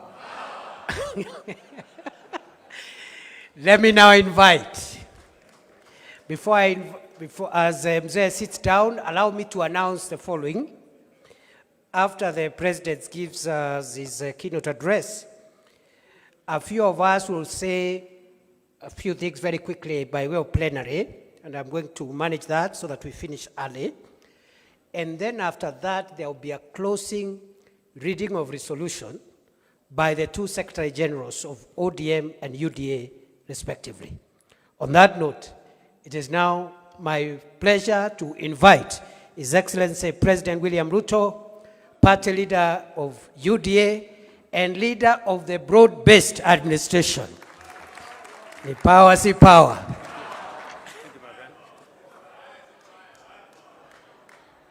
Aya, asanteni sana, tafadhali tuketi. Thank you very much. Mr. Deputy President, our leader, the party leader of ODM, Oburu Oginga, governors present, senators present, members of parliament, both from Kenya and from Yala. I have a written statement, just like Daktari Oburu. Allow me to read half of it, and then I will speak the rest. It is good to be back here at the Kenyatta International Conference Center, the birthplace of the Memorandum of Understanding between Kenya Kwanza UDA and ODM. Exactly 1 year and 3 days ago, my brother, the late Right Honorable Raila Odinga, and I agreed to work together in the national interest for the benefit of our country. Although our brother Raila is no longer with us physically, his wisdom, foresight, and enduring commitment to the nation continues to guide our shared journey ahead. The values we stood for, dialogue, unity, and the pursuit of justice and progress for all Kenyans, remains firmly alive. I am encouraged that the ODM party, now under the leadership of Dr. Oburu Oginga, remains steadfast in upholding the principles Raila Odinga stood for. Together, we honor Raila's legacy through our continued commitment to the ideals he championed for the unity and advancement of our country. Our coming together 1 year ago was guided by one overriding objective: to stabilize our country and to address long-standing socio-economic and political challenges. For too long, our politics had been consumed and trapped by division, tribal competition, and regional rivalry instead of focusing on the real issues affecting the lives of all Kenyans equally. Together, we resolved to change that. Today's joint parliamentary group meeting between the two parties is therefore significant, not only because it reflects the spirit of that agreement, but also because of the responsibility we carry as leaders to deliver on commitments made to the people of Kenya. We had planned to mark the first anniversary of the signing of the MOU on the 7th of March by assessing the progress made in implementing the agreed agenda. However, as you all know, in the days leading up to that date, our nation suffered a tragic loss. We lost a distinguished member of Parliament, the late Honorable Johanna Ngeno of Emurua Digir, who was a committed member of this parliamentary group and a dedicated servant of the people. Were it not for the fatal helicopter crash, the Honorable Ngeno would have been seated here with us today. May his soul rest in peace. Ladies and gentlemen, the MOU between UDA and ODM was built around a 10-point agenda, drawing largely from the recommendations of the National Dialogue Committee, or commonly known as NADCO. These agenda items address critical national issues, including electoral reforms, the cost of living, governance, and economic stability. Following the signing of the MOU, we immediately began implementing the agreed programs. I am pleased with the report that has been presented here today by the Oversight Committee, highlighting the progress made across the 10 agenda items during the past year. The progress we have made is evident across several areas. Our country today enjoys greater stability, and the partnership has created an environment in which government programs can proceed without unnecessary political disruption. Opportunities for our young people are expanding, with government programs now reaching hundreds of thousands of young people across the nation. Through initiatives in housing, health, agriculture, education, the digital and creative economy, as well as the labor mobility programs, we are deliberately expanding new avenues for employment. Allow me, ladies and gentlemen, to paraphrase, because I have been particularly meticulous in trying to find out where we are in the process of implementing the 10-point agenda. And just for the record, the 10-point agenda was not imposed on us. The 10-point agenda was our commitment, voluntary commitment between our parties in respect to the people of Kenya. There are some people who want to appoint themselves supervisors, as if we met the commitment to them. We did not make the commitment to them. We made the commitment to the people of Kenya. And our responsibility and reporting is to the people of Kenya. And let me say the following. We did this, and we set the standard very high ourselves, because we believe that is what we should do for the people of Kenya. Not because anybody forced us, not because anybody imposed it on us, but it is because it is our commitment that Kenyans deserve a higher standard of leadership and delivery. I know the matters of NADCO has been spoken very ably by the presenters of the report.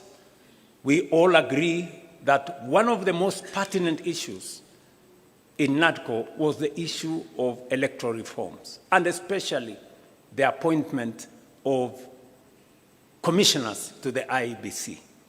You remember very well that that was a very big debate. Today, we have gone through the process. The court processes have been dispensed with, and today we have a functioning Independent Electoral and Boundaries Commission. It has already conducted several by-elections, and as a show of confidence in this broad-based administration, all the parliamentary elections that have been held have been won by broad-based. I said all of them. Yes. Just for good record, and we are not, Atusemi, that's what it is. Yeah, those are the facts. In fact, the last by-elections that were held, of the 4 seats that were in contest, broad-based won all of them. Again, for good record. But that is not what I'm trying to say here. I'm trying to say that we are faithful to our commitment on matters to do with legislation that is there in Parliament. We know there has been back and forth between the 2 houses. We will be recommending in this PG that we have a broad-based negotiating team. One that is going to sit with both houses of Parliament, comprising membership from both houses of Parliament. Because if broad-based decides, Parliament will decide. Is that true? Yes. Because we have the numbers to drive it through both houses of Parliament. So I want us to raise the standard a bit so that we establish a broad-based negotiating committee or mediation committee to assist us on all the items that have been presented for legislation in Parliament by NADCO.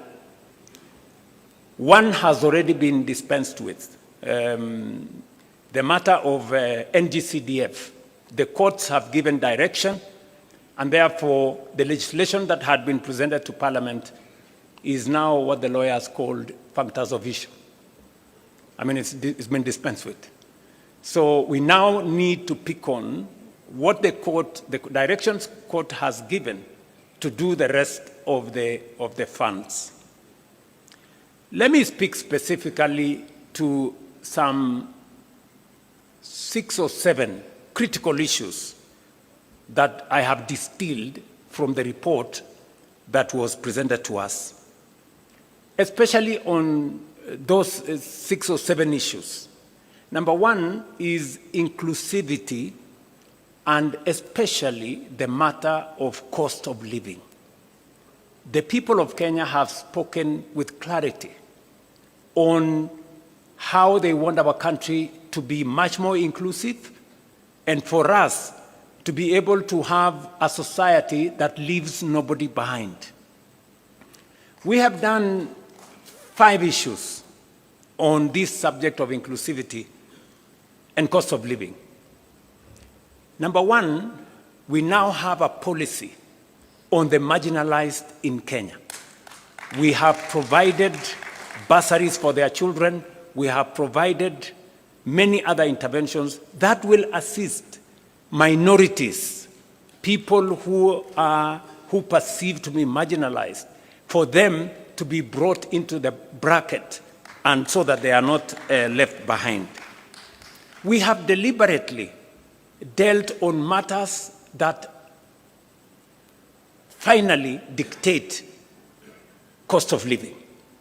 And there are 4 matters that dictate cost of living: cost of food, cost of fuel, because it influences our transport, the cost Kenyans pay for healthcare, and the cost Kenyans pay for their children to go to school. We have addressed all the 5 issues. Number one, on food inflation, on matters to do with food, we have transformed our agricultural sector. We can confidently stand here and say we did, over the last year or 2 years, we have produced more maize, we have produced more tea, more coffee, more sugarcane, and the whole productivity space has risen. It is the reason why today the prices of unga are different from what they were in 2022. We have made a commitment to that. Number two, We have managed our economy well. That is why fuel inflation has come down. Cost of fuel was 218 at some point per liter. It has come down by almost 30%. And it is because we have taken deliberate steps to stabilize our currency and to make sure that we don't pay more for fuel because our currency is not behaving. We have done the third thing. On matters to do with school fees, you all remember, we have undertaken education reform. We've raised the budget for education from 500 billion. This financial year, it was 702 billion. The budget that we're going to read in July is 765 billion. Why are we raising resources on matters education? Because we are putting more money in making sure that every child goes to school. We have not only hired more teachers, because if government does not pay for those teachers, boards of governors pay for them, which means parents pay for them. We've hired more teachers to lift up the burden on parents from paying board of governors teachers. Number two, we have reduced fees for our university and TVET institutions by between 10 and 40%. The committees on education are here. We have also, as of this week, reduced the fees for our TVET institutions from 105,000 per year to now a standardized 67,000 per year. You heard the Minister for Education announce that this week. It is because we want to make sure that we lift the burden of parents on matters to do with school fees. And that is the standardized fee. And then we will now go in with all the bursaries the counties are given, all the bursaries the NGCDF is giving. And we have signed agreements with counties. You remember the Comptroller of Budget did raise issues on counties supporting bursaries. The Ministry of Education has signed with all the counties. Now, county governments can give bursaries to all our children because there are no children for national government or county government. That is a step in making sure that we reduce the burden on parents on matters to do with the education of their children.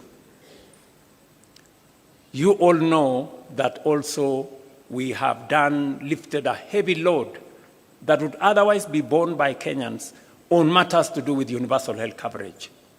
Today, as the numbers we have been told here, we are actually closing to 30. I think by next week or the week after, 30 million Kenyans will be on social health insurance. And this week, forget about the propaganda in the headline of the news that we lost, some 50 billion can be lost. You know, people are mad. If we lose 50 billion, it means there will be nothing to pay, no hospital.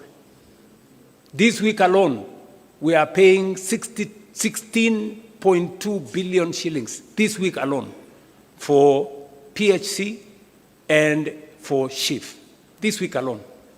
We are paying the highest amounts of money to any hospital that has ever been paid under any other administration or under any other program. That is the reality. That is a fact. So, in terms of cost of living, we are dealing with health to reduce bills paid by citizens. We are dealing with education to reduce bills paid by citizens. We are managing fuel to reduce transport costs. We are dealing with food so that we can reduce the cost of living. So I want members of this PG to walk with your heads high. This administration, the administration you have formed, is tackling cost of living head on. And finally, we are making sure that more Kenyans have income. Today, I report to this PG, we have 1.8 million Kenyans who are not working in 2022. Today they are working. 1.8 million.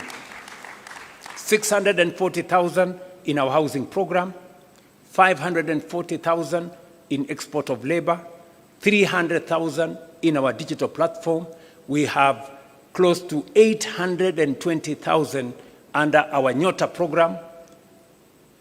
120,000 of them, we have given them grants. And I have been to those meetings in person. I have met the 120,000 young people myself. Yeah? Many people were trying to give me small lectures. What is the president doing? Going to give out checks to young people. And I told them, this is how I choose to spend my time. You decide about yours. Okay? Because I believe the young people of this country deserve my time. And time spent with those young people, talking to them, is time well spent as far as I'm concerned. And I have asked the Deputy President and the ministry is concerned to look at opportunities, and we are discussing with our partners to look at opportunities to expand that program. We believe it is a successful program. Many young people have stepped forward, and we believe we can do more and maybe extend that program to close to 2 million young people in Kenya.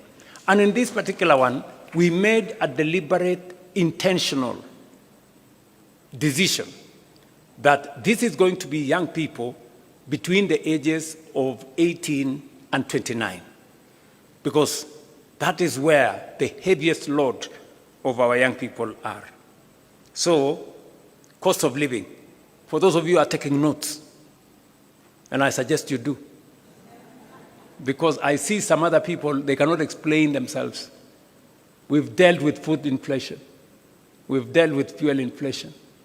We have dealt with inflation that comes from Kenyans spending on education. We spend with the transport costs. You don't hear matatus hiking costs because the cost of fuel has gone up. We have dealt with more Kenyans that are working today. That is dealing with cost of living head on. And that is what we are doing together with you guys. Devolution is a principle we committed ourselves. In the 10-point agenda, we said we must be deliberate about devolution, because devolution is the single most important instrument. In fact, it is the heart of the new constitution, making sure that resources and the power to decide on those resources goes to the grassroots. What have we done on devolution ever since we agreed on this 10-point agenda? Number one, we committed that we are going to increase the shareable revenue. Last year, we increased 30 billion from 385 to 415 billion. This year, we are going to increase from 415 billion by another 35 billion to 450 billion. That is the commitment we made to ourselves that we would do. Number two, in the past, disbursements to devolved units would go, and by the way, I'm talking about shareable revenue. I'm not talking about all the resources that go to the counties. Aside from the 415 billion that's going to counties, we have another 70 billion that is going to counties. That is close to half a trillion to the counties. We might be asking a few questions to our governors. Yeah? So next year, definitely, when we do the 450 shareable revenue, we will be going towards 550 billion. We'll have crossed the $500 billion line on resources going to our counties. Number two, And so that before Anyang' Nyong'o tells us we do more. Yeah? And we are going to do more. In the past, money meant for devolution, some of it would be carried over to the next year because not all the monies were disbursed. I stand here today. For the last 2 years, we have not carried over a single cent. We have paid all the monies for devolution. At the end of the year, we made sure that we didn't cross over with any. That is going to be the same this year. We will not carry over any resources. We will pay money meant for devolution to devolution. The yearly commitment will be met.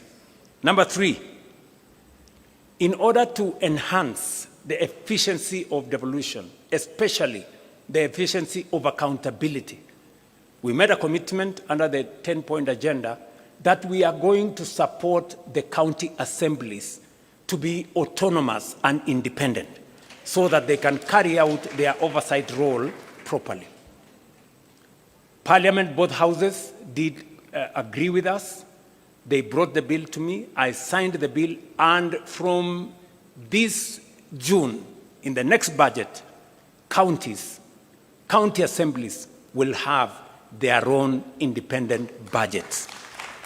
They will no longer need to make friends with the county governments or to be friends of governors for them to get their resources. They can then, hopefully, we are going to be expecting of the county assemblies to exercise their oversight mandate much more robustly, because now they will not have excuses that in case they are too tough on the governors, they may lack the resources for their county assemblies. That will now be a thing of the past. And then number 4, on devolution again, we realize that just as we have the national administration, the county assemblies, members of county assemblies and governors have no pension. And we have made the strategic decision that the bill that was there in Parliament, which in my opinion has serious challenges, it is my position that we now agree in this PG, that it is only fair. Governors and members of the county assembly are elected leaders like us. The same way we have pension, it's only right that they have pension. We all agree on the principle of contribution. The same way we contribute pension, they too, and I don't think they have a problem contributing to the pension. So it is my request to this assembly that we change the law that currently is in Parliament so that we include governors and we make sure that that pensions bill is contributory. Yesterday, I did sign into law the pension benefits for judges. I don't think we should leave our governors and county assembly members behind. So those are the 4 fundamental things that I wanted to say on matters to do with enhancing, supporting, and integrating devolution into our governance system. Finally, now that the court has pronounced itself on the matter of CDF, it is my belief that the bill on ward fund that currently is in Parliament should now be fashioned along the recommendation that has been made by the court and fast-track it so that our county assemblies can equally have a legal framework to guide on matters to do with ward fund. And I don't think this great assembly of PG has any problem with that. Do we really have a problem with that? Very good. So I think that will be the next thing we are going to do. And I appreciate that many governors have already implemented the ward fund even without this legislation. Now, let me go to the third issue that I thought is important. for us. The matter to do with leadership, integrity, and the fight against corruption. This is a key commitment that we made under the 10-point agenda. Now, let me say the following on this matter. Number one, as part of our commitment to leadership, integrity, and the fight against corruption, you know very well we had a candid conversation on holding ourselves as leaders to the highest standard of integrity. You remember, members here, I don't want to remind you, but you remember we had a difficult decision. We had a difficult conversation, right, on that matter. It is because we chose ourselves, these members, we chose that we need to raise the bar. And I want to thank members of parliament here. You passed the conflict of interest bill, which I signed into law. If there is a demonstration of leaders sitting here that they want to be held to the highest standard of integrity, it is your passing of the conflict of interest bill. Today, it is law in Kenya. And I want to congratulate both houses for stepping up and measuring up to the yardstick of integrity. Number two, we have taken the deliberate decision that to eliminate corruption, to remove inefficiency, we must digitize all government services. Today, from 320 government services in 2022, we have 30,000 government services digitized. That has significantly eliminated bottlenecks. eCitizen today collects more than 1 billion shillings every day. It is a platform that is traceable. It is a platform that's accountable. The old system where people were paying cash and paying through checks and paying through corners and paying through pay bills, we have stopped.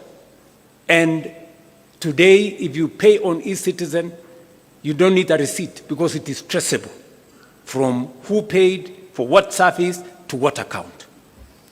We have digitized government services as part of our commitment to eliminating corruption. Number two, I did sign into law, June last year, the money laundering and anti-terrorism financing law. Again, as our commitment as an administration and as a country to transparency, to accountability, that illicit flow of money does not find its way into Kenya.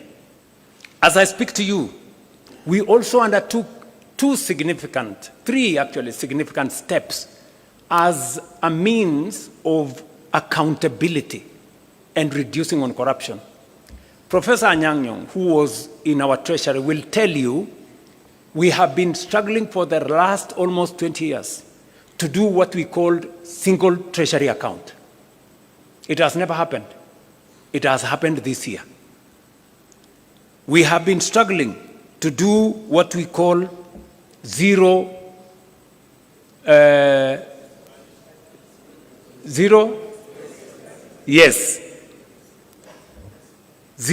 budgeting, meaning that we eliminate confusion. There was an element where people were saying corruption is budgeted. This time round, we are introducing greater accountability on budgeting to make sure that for every budget, every year we bring it to zero. We know what was achieved, what was not achieved, and then we plan again. So those two, and then finally, we are undertaking the e-government procurement. We know it has caused difficulties. It has not been easy. But it has not been easy because those people who are used to manipulating things and tenders and what have really fought this matter. We agreed on EGP like 8 years ago. I think it was 2020. It has been in the books. It has never been implemented. we have implemented it this year. Why? Because we want government procurement to be transparent. We want accountability. And we want to know if you are selling to government, are we getting a fair price? Who is supplying the tender? For how much? And it must be open in a portal where all people involved can follow, so that if I don't get the tender, it means I was not the lowest or I did not meet the qualifications. That is what we are doing in matters to do with integrity and making sure that leadership is held to account. Let me also say that we have enhanced the place of the Kenya Anti-Corruption Commission. They have concluded 143 cases, investigations. They have already obtained in the last 3 years 86 convictions. And because we have always been told convictions is a challenge, we have achieved 86 convictions, and especially we have enhanced their capacity to seize assets. We've already obtained assets of 9.8 billion, which have now come back to government, and we are pursuing assets worth 22 billion, assets that were obtained by corrupt means. And we say those assets must be surrendered to the government of Kenya. On the fourth item that I wanted to speak to is on the matter of debt. In fact, if you look at the 10-point agenda, there was a bullet, standalone, national debt. The national debt has been a very big challenge to Kenya. In fact, debt almost brought our country to its knees. You heard what Professor Kidure said, that in 2022, there were 6 countries that everybody believed in the world they were going to default on their foreign financial obligations. One of them was Kenya. And why was Kenya there? Because we had the highest, the largest Eurobond of $2 billion. And I remember my good friend John Buddy saying, I mean, this debt was there, everybody knew it was coming up, and nobody was doing something about it. You know, we were just waiting. And so the first thing when we came into office, we said we can't. This country cannot default, because many people don't understand the consequences of a country defaulting on its foreign obligations. It just turns your economy into something else. Just look at what happened in one of our neighboring countries. I don't want to mention names. When they defaulted, their currency was devalued by 100%. Just imagine Kenya's currency moving from 120 to 240. Would we have a country left here?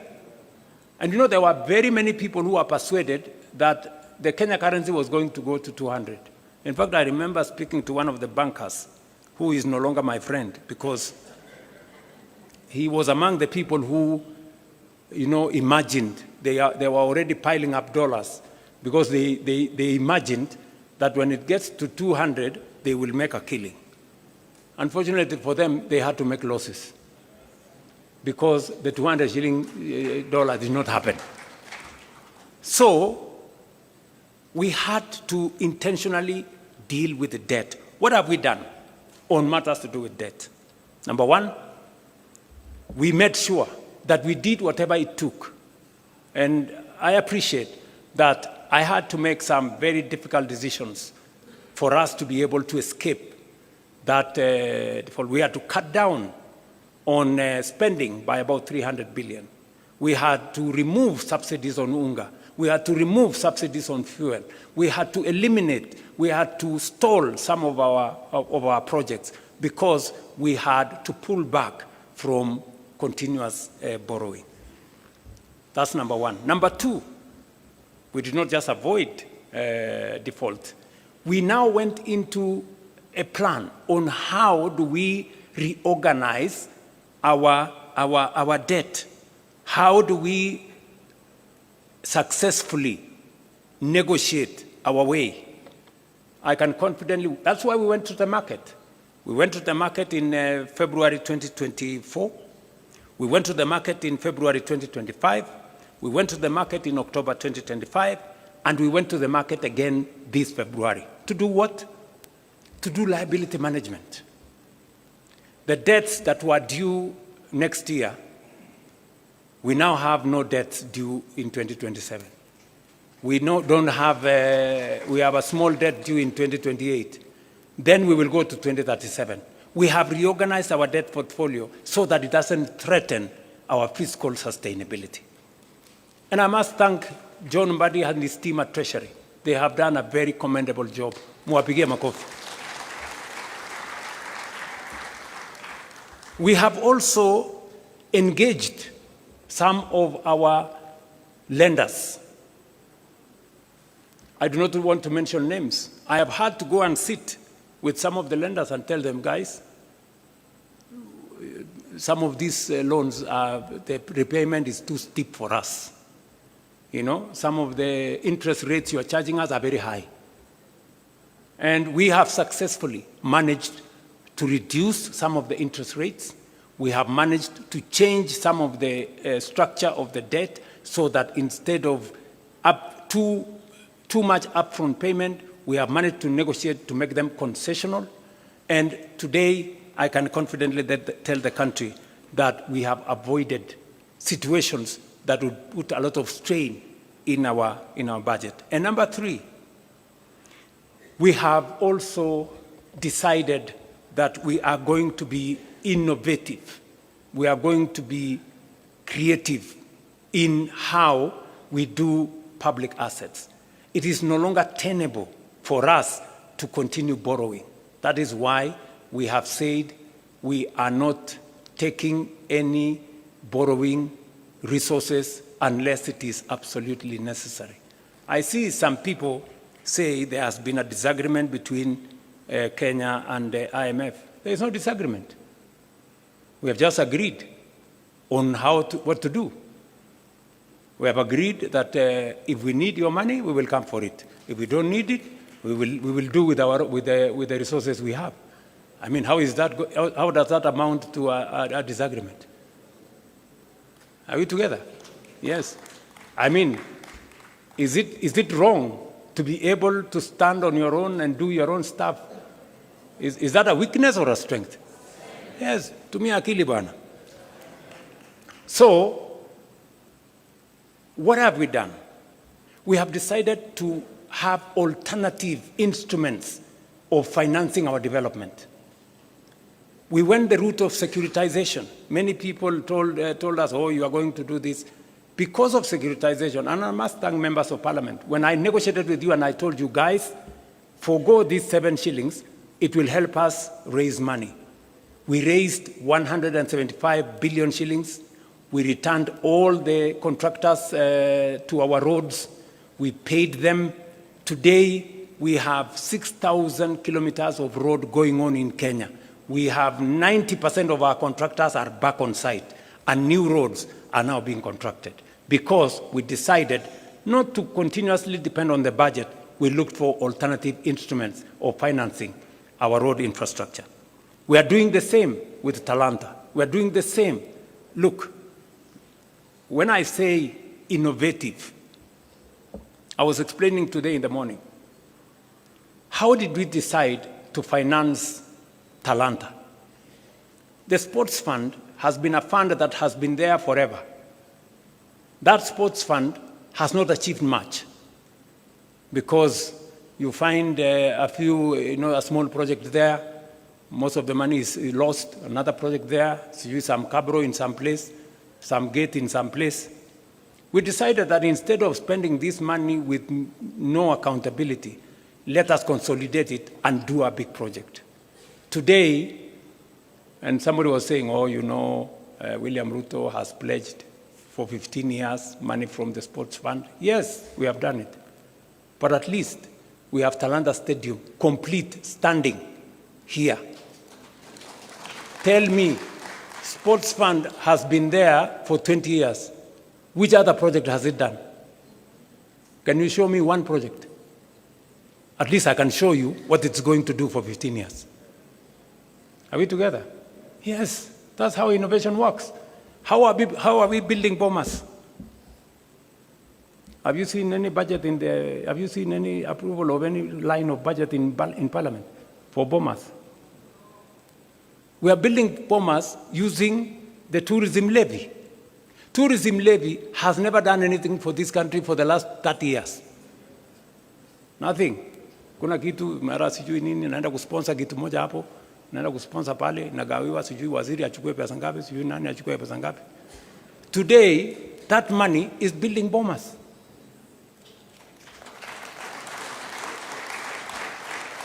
Friends, that is how thinking out of the box looks like. Kwani mlikuwa mnafikiri thinking out of the box ni kufanya kitu gani? You know, if we had gone to borrow money to build all this, we would be in trouble, you know. So we have decided to think outside the box. Securitization. We are discussing today proceeds from some of our mature assets. When we discussed about selling a stake in Kenya Pipeline, many people said, oh, you want to sell the family jewel, or you want to sell this. We've done privatization before. We privatized Kenya Airways, we privatized KICC, we privatized Safaricom, we privatized I don't know which company. But today, we cannot account for the proceeds of that privatization. We are doing it differently. And that is why Parliament passed the National Infrastructure Fund. It is not an experiment, as I said yesterday. It is what other countries have done. It's what India has done. It's what the UK has done. It's what Ghana has done. It's what South Africa have done. And that is the way to the future. This morning, Leo, I rang the bell at Nairobi's Securities Exchange, and we collected 106 billion from the sale of our stake in Kenya Pipeline IPO. And we are going to put that money in the National Infrastructure Fund. You know, let me explain to you. If we don't have the National Infrastructure Fund, the National Infrastructure Fund gives us a different leverage. It multiplies that 106 billion 10 times.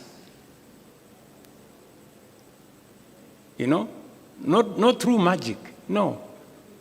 Through innovation, creativity, and financing. And that is how we are going to have additional resources to do our roads, to generate more energy, and to do what our senior here, party leader, was saying. He said, we pretend that there is always an emergency in northern part of Kenya, when we know it's going to happen. Because of what we are doing now, if you read today's newspaper, we have already advertised for several dams. So when I talked about us using the National Infrastructure Fund and proceeds from privatization for building infrastructure, we're not talking about the future. We're talking about doing it now. We've already done the contract for Jomo Kenyatta. That is where about 15 billion shillings is going to go. And that 15 billion shillings is going to enable us raise 150 billion, just by putting 15 billion. It's the same thing we are going to do with the dams. If you check today, we have already advertised several dams, because that is how we are going to cure the problem of food insecurity. Water harvesting, water storage, irrigation. That's how we are going to eliminate the shame of hunger in our republic. And we are beginning that journey today. many people were asking themselves, will the National Infrastructure Fund be accountable? I want to tell you, yes, it's going to be accountable. It's going to be accountable to Parliament. It's going to be audited by the Auditor General. It's going to engage Cabinet. And we are going to make sure that no shilling of that money is going to go anywhere except for productive national infrastructure. I will be appointing the board tomorrow. The governing council tomorrow. Then they will be the one to competitively recruit the board, because we want to inject transparency into that space. I was saying this in reference to debt, how we are dealing with debt, and how we want to make debt not a threat to the Republic of Kenya. Number one, we have negotiated with our lenders. Number two, we have rearranged using liability management the debt portfolio. Number three, we are using different mechanisms to raise revenues for matters to do with the public infrastructure development. We are using private-public partnership. Finally, the Rironi-Mau Summit Road, we are not even investing money from the public. That is being built using private-public partnership. And that is how we are going to grow our country without putting too much burden on citizens on taxation or over borrowing from everywhere. So, national debt. So if anybody was doubting the commitment of the broad-based government or our commitment to the 10-point agenda, I have explained with clarity what we are doing, because we set up this exam ourselves. We wanted the highest standard for ourselves so that we can serve the Kenya people better. Let me go finally to one more issue, and that is the issue of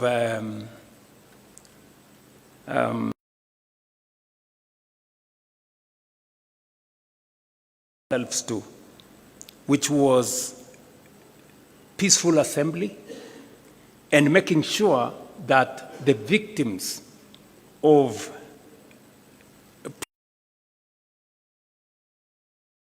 although we have been told here, and it is correct by the party leader of ODM, that you can never compensate life, but you can do something about it. What have we done? You know, many people are saying, oh yeah, maybe. I took the first step and gazetted a victims' compensation panel. It subsequently went to court, and the court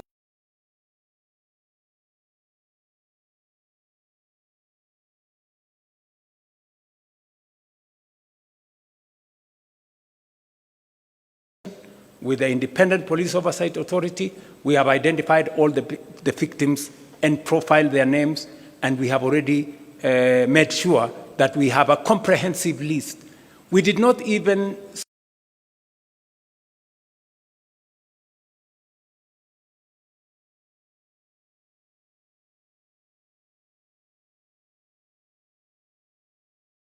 by protests from 2017 are now captured. So we have already identified all the people in there. We have provided resources. You will be approving 2 billion shillings to make sure that we have the resources to compensate those people. Finally, the court came through and gave direction on how that process should be done.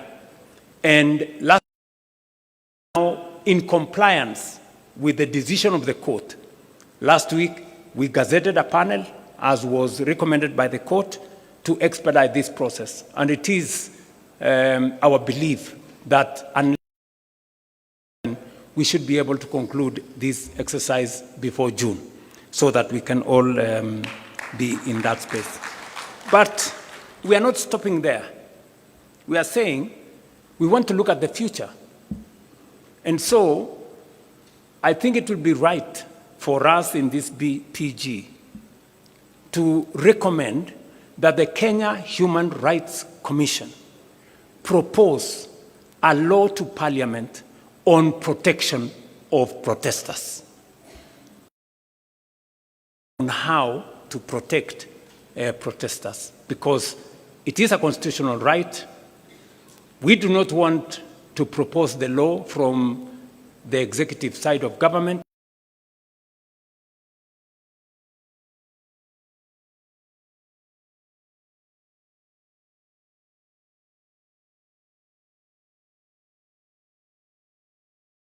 Conclude by saying that aside from that, we have facilitated the independent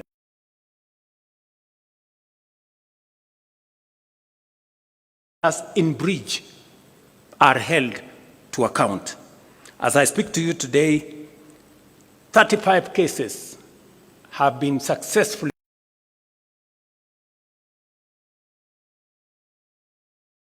convicted as I talk to you. We have another 30 cases that are undergoing disciplinary action in the police, and the process is ongoing.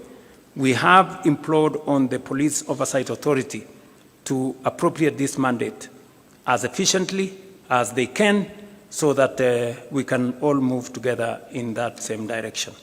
On matters to do with the rule of law, I think it was explained to us here with a lot of clarity. Number one, we are facilitating the courts to make sure that they have the human capital to deliver on this mandate. I did swear in 11 judges of Court of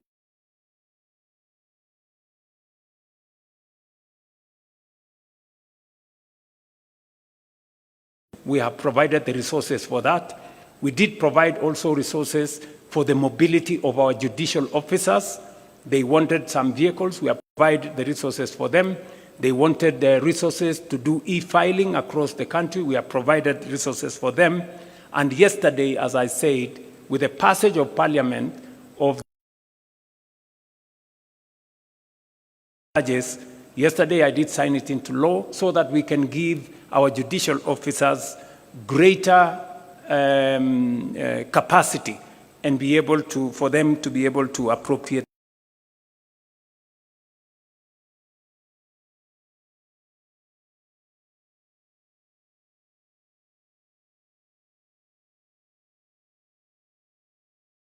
about just as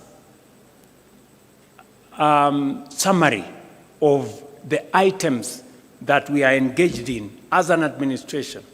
And we are not doing this to satisfy the 10-point agenda. No, we are doing this because we made a commitment, not by force, but because we wanted to do it. And I am very confident that working with you, we will find the way into the future together.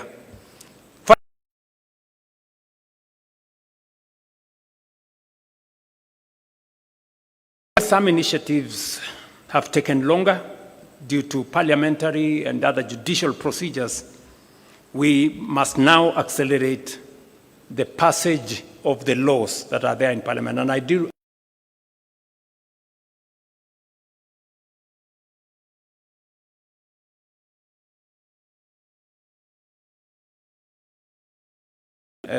fast track whatever is remaining of the 10-point agenda. I know the committee, the Oversight Committee, have requested us to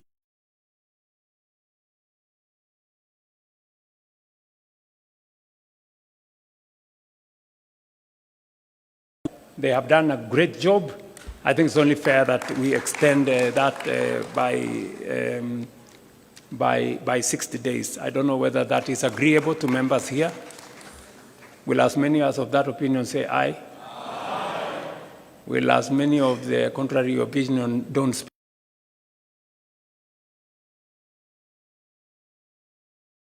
So I think it is so extended. And finally, I want to secure your concurrence that we ask the leadership of Parliament to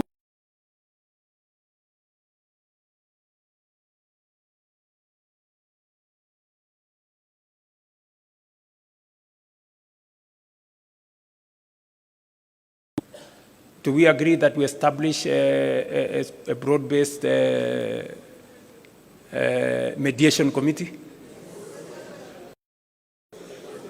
I put a question. Will as many as of that opinion that we establish a broad-based mediation committee say aye? Aye. Will as many as of the contrary opinion shut up? Okay? So I think that is that. And finally, I want to request that with where we have reached, I don't know whether this is the right point for us to say this, where we have reached in the consultation. I will maybe want to ask the leadership to come and read for us the summary of what we have achieved. But let me say the following, because following consultations between the party leader of ODM and myself, on behalf of all of us, the UDA Management Committee did endorse that we begin consultation.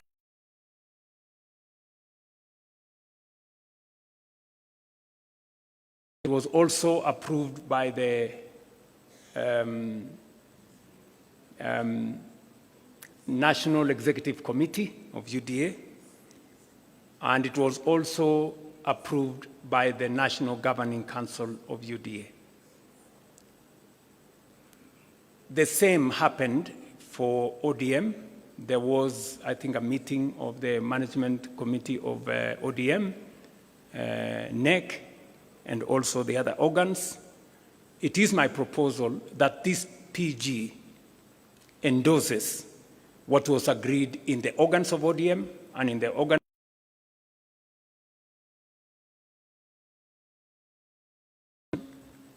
as endorsed by this joint parliamentary group. I don't know whether that is a good place for me to put a question. I therefore put a question that as many as of the opinion that they agree with the decisions of the organs of ODM and the organs of UDA, the process of engagement between our two formations, as many as of those who agree with the decisions of the organs of the as many as of a contrary opinion say something? Nothing. Okay, they said nothing. The ayes have it. I don't know whether there is another matter. Yes, there is a final matter. Just hold on, Chair. Matter that it is my request and that of the party leader of ODM that as a way of now progressing our consultations in line with the authority given to us by the organs of the party, that this PG endorses the formation of a technical committee to now take the process forward of 4 members from ODM and 4 members from UDA to craft for the party leader of ODM and myself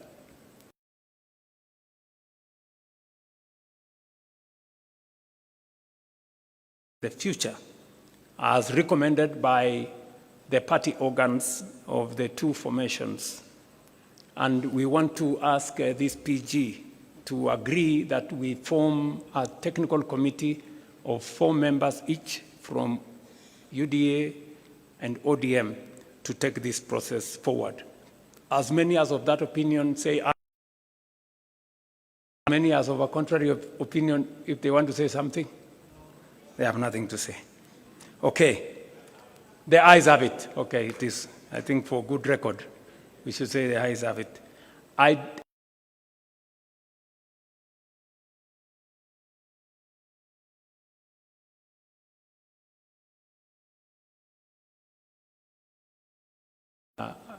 did secure his concurrence that I undertake this exercise. So I want to say thank you very much. I now the other processes to the rest of the people. Yes, yes? You want to say something? Are you sure you want to say something?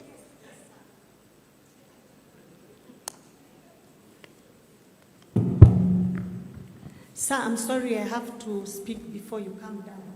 Please say something about the 2/3 gender rule. It is silent in this report, even under the recommendations of the ZANI committee. They are silent about the way forward. No, it is not there. It's there. Just mentioned. It is there, Can somebody read out the Chair, it is there, says. Your Excellency, please let me read for you. We cannot make such a fatal mistake. You know, Your Excellency. Item number 1, constitutional amendment. Yes. Yeah, but so, you know, sir, you know how critical this matter is. Yes. Your pronouncement means a lot to the women of this country. It is very, very important that this is mentioned right here and now. Respectfully. Let me be specific. Let me be specific.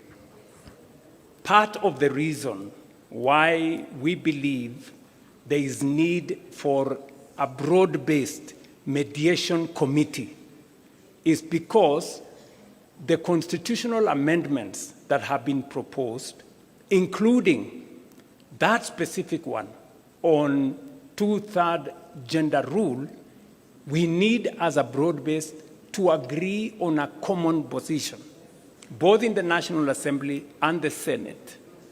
And primarily, that is the reason why we are proposing that mediation committee. And we all agree in this PG that we are in support, at least Party Leader Oburu Oginga and myself support 100% the matter of the 2/3 gender rule, and this parliamentary group in its entirety, without any exceptions, support the 2-gender rule. We'll ask 2/3 gender rule. Will as many as of that opinion say aye? Aye. Honestly says, we are all in. Yeah, we are all in. So thank you very much.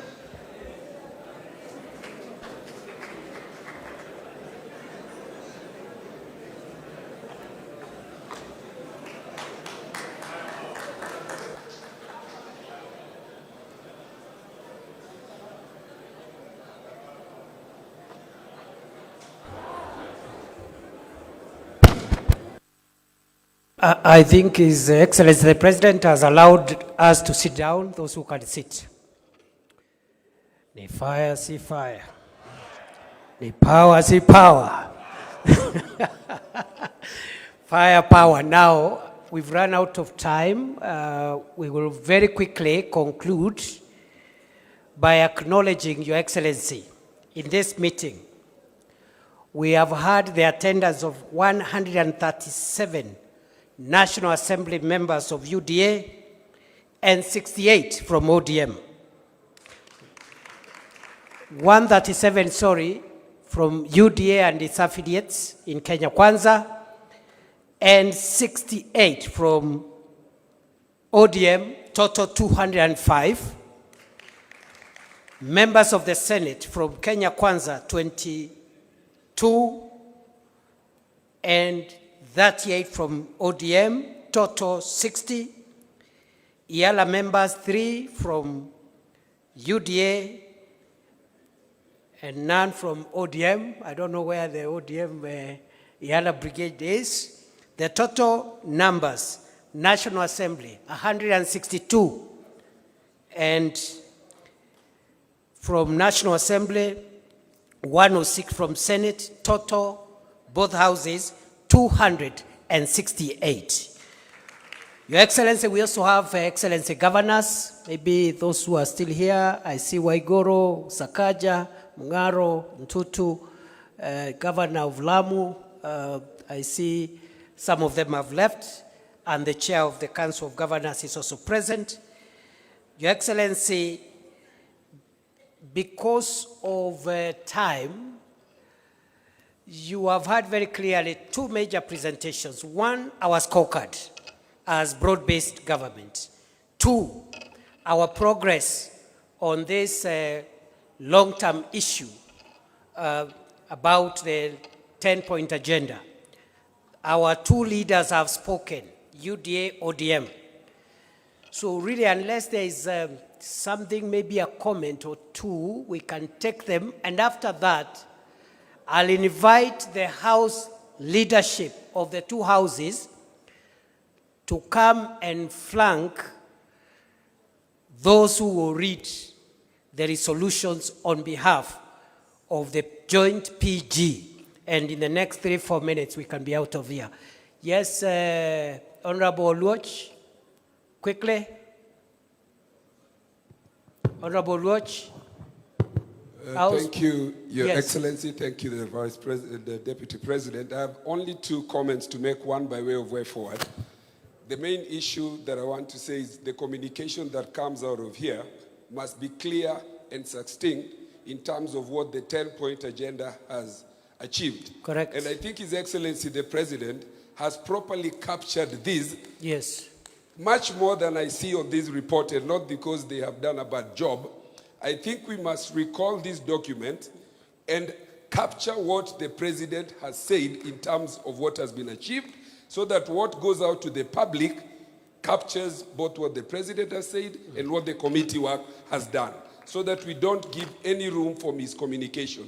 My second and last point on the issue of governance and the rule of law is to provide for a consideration on how we can strengthen political parties and continue to fund political parties as per the law required. Thank you, Your Excellency. Good job.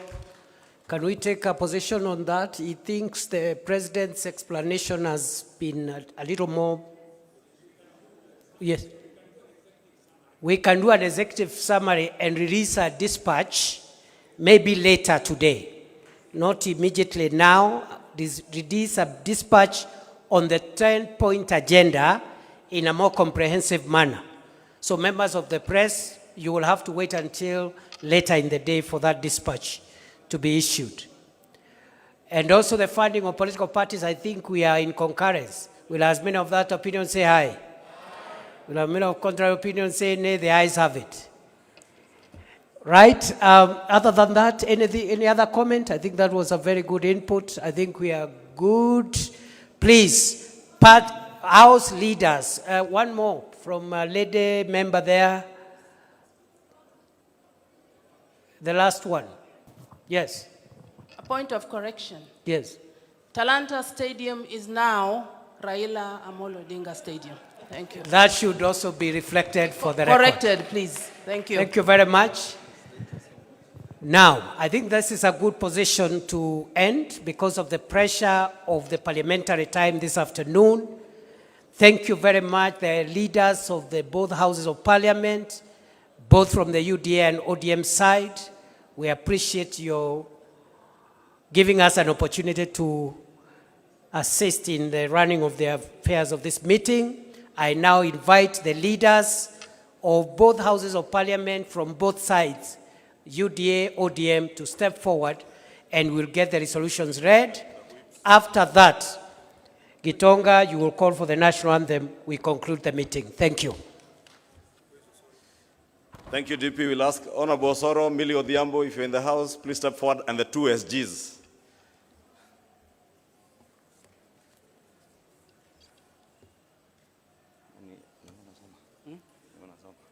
No, you can read page 1, then you can give me the rest. This thing. Resolutions passed. Okay. I will add that. No, where's answer hapa.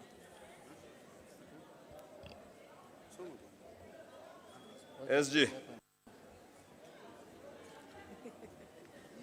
Millie. Can come here.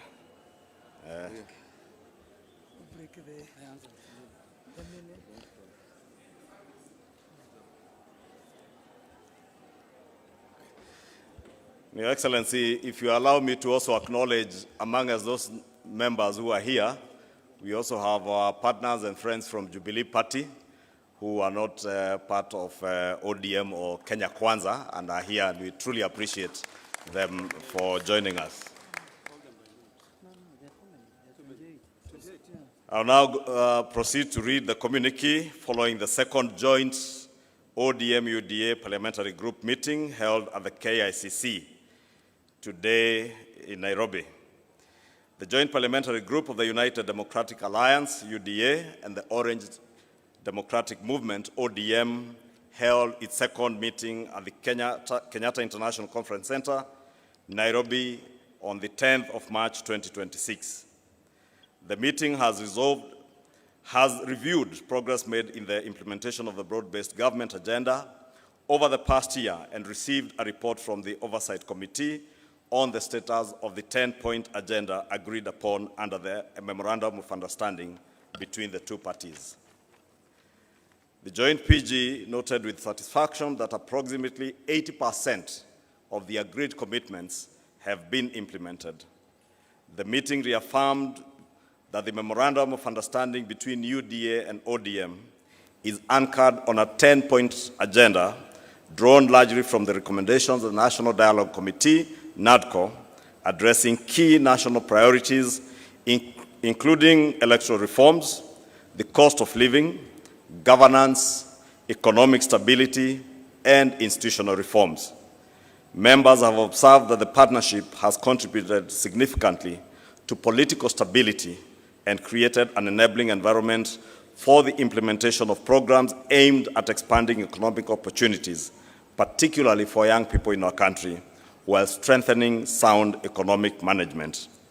The meeting further noted progress made in stabilizing the economy and addressing the cost of living through measures including reduced inflation, the continuous fertilizer subsidies program that is supporting farmers across the nation, expanded health care and health coverage under the Social Health Authority, strengthened anti-corruption measures, and the revival of the stalled road projects through the securitization of the Road Maintenance Levy Fund. I want to invite Honorable Junet to continue.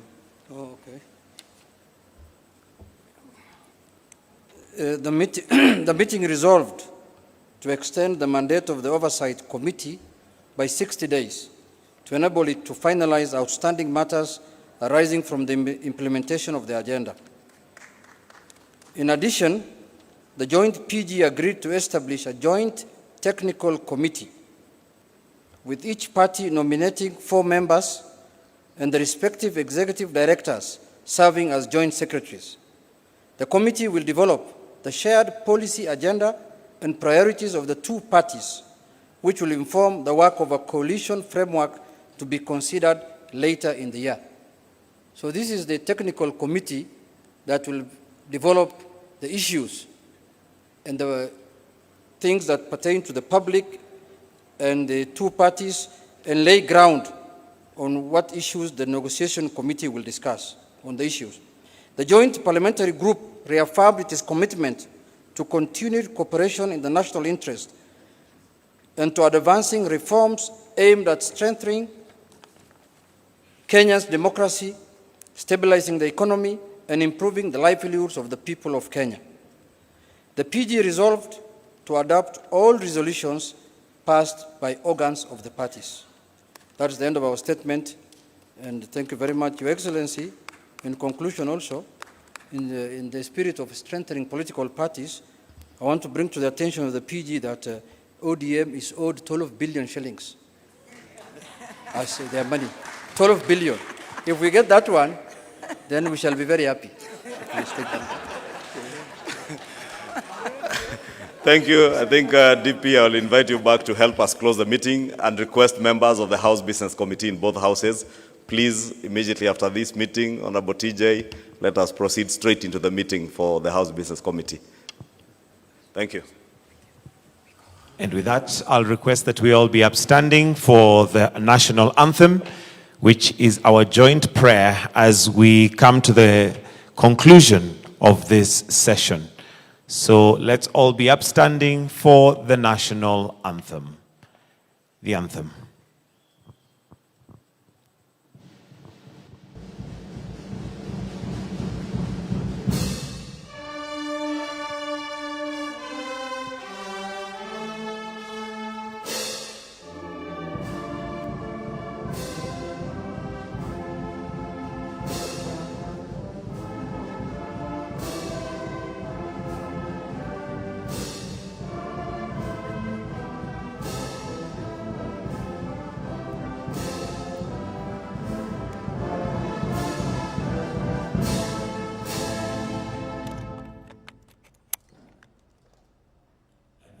Will now allow His Excellency to depart and leave at his own pleasure.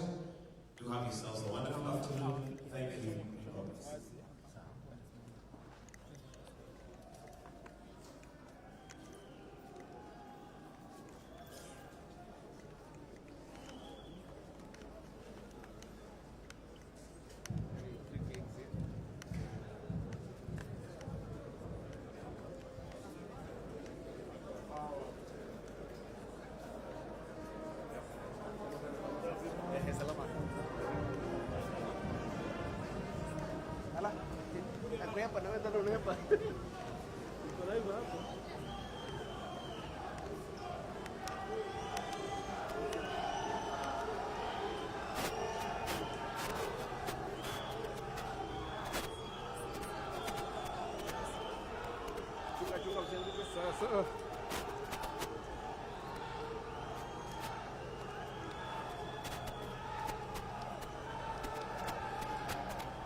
Sijasalimia my DP Isa.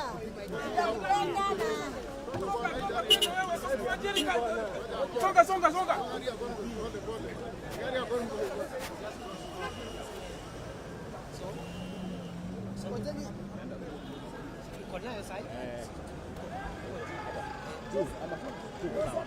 Fire, fire, fire. I know. Sagaja!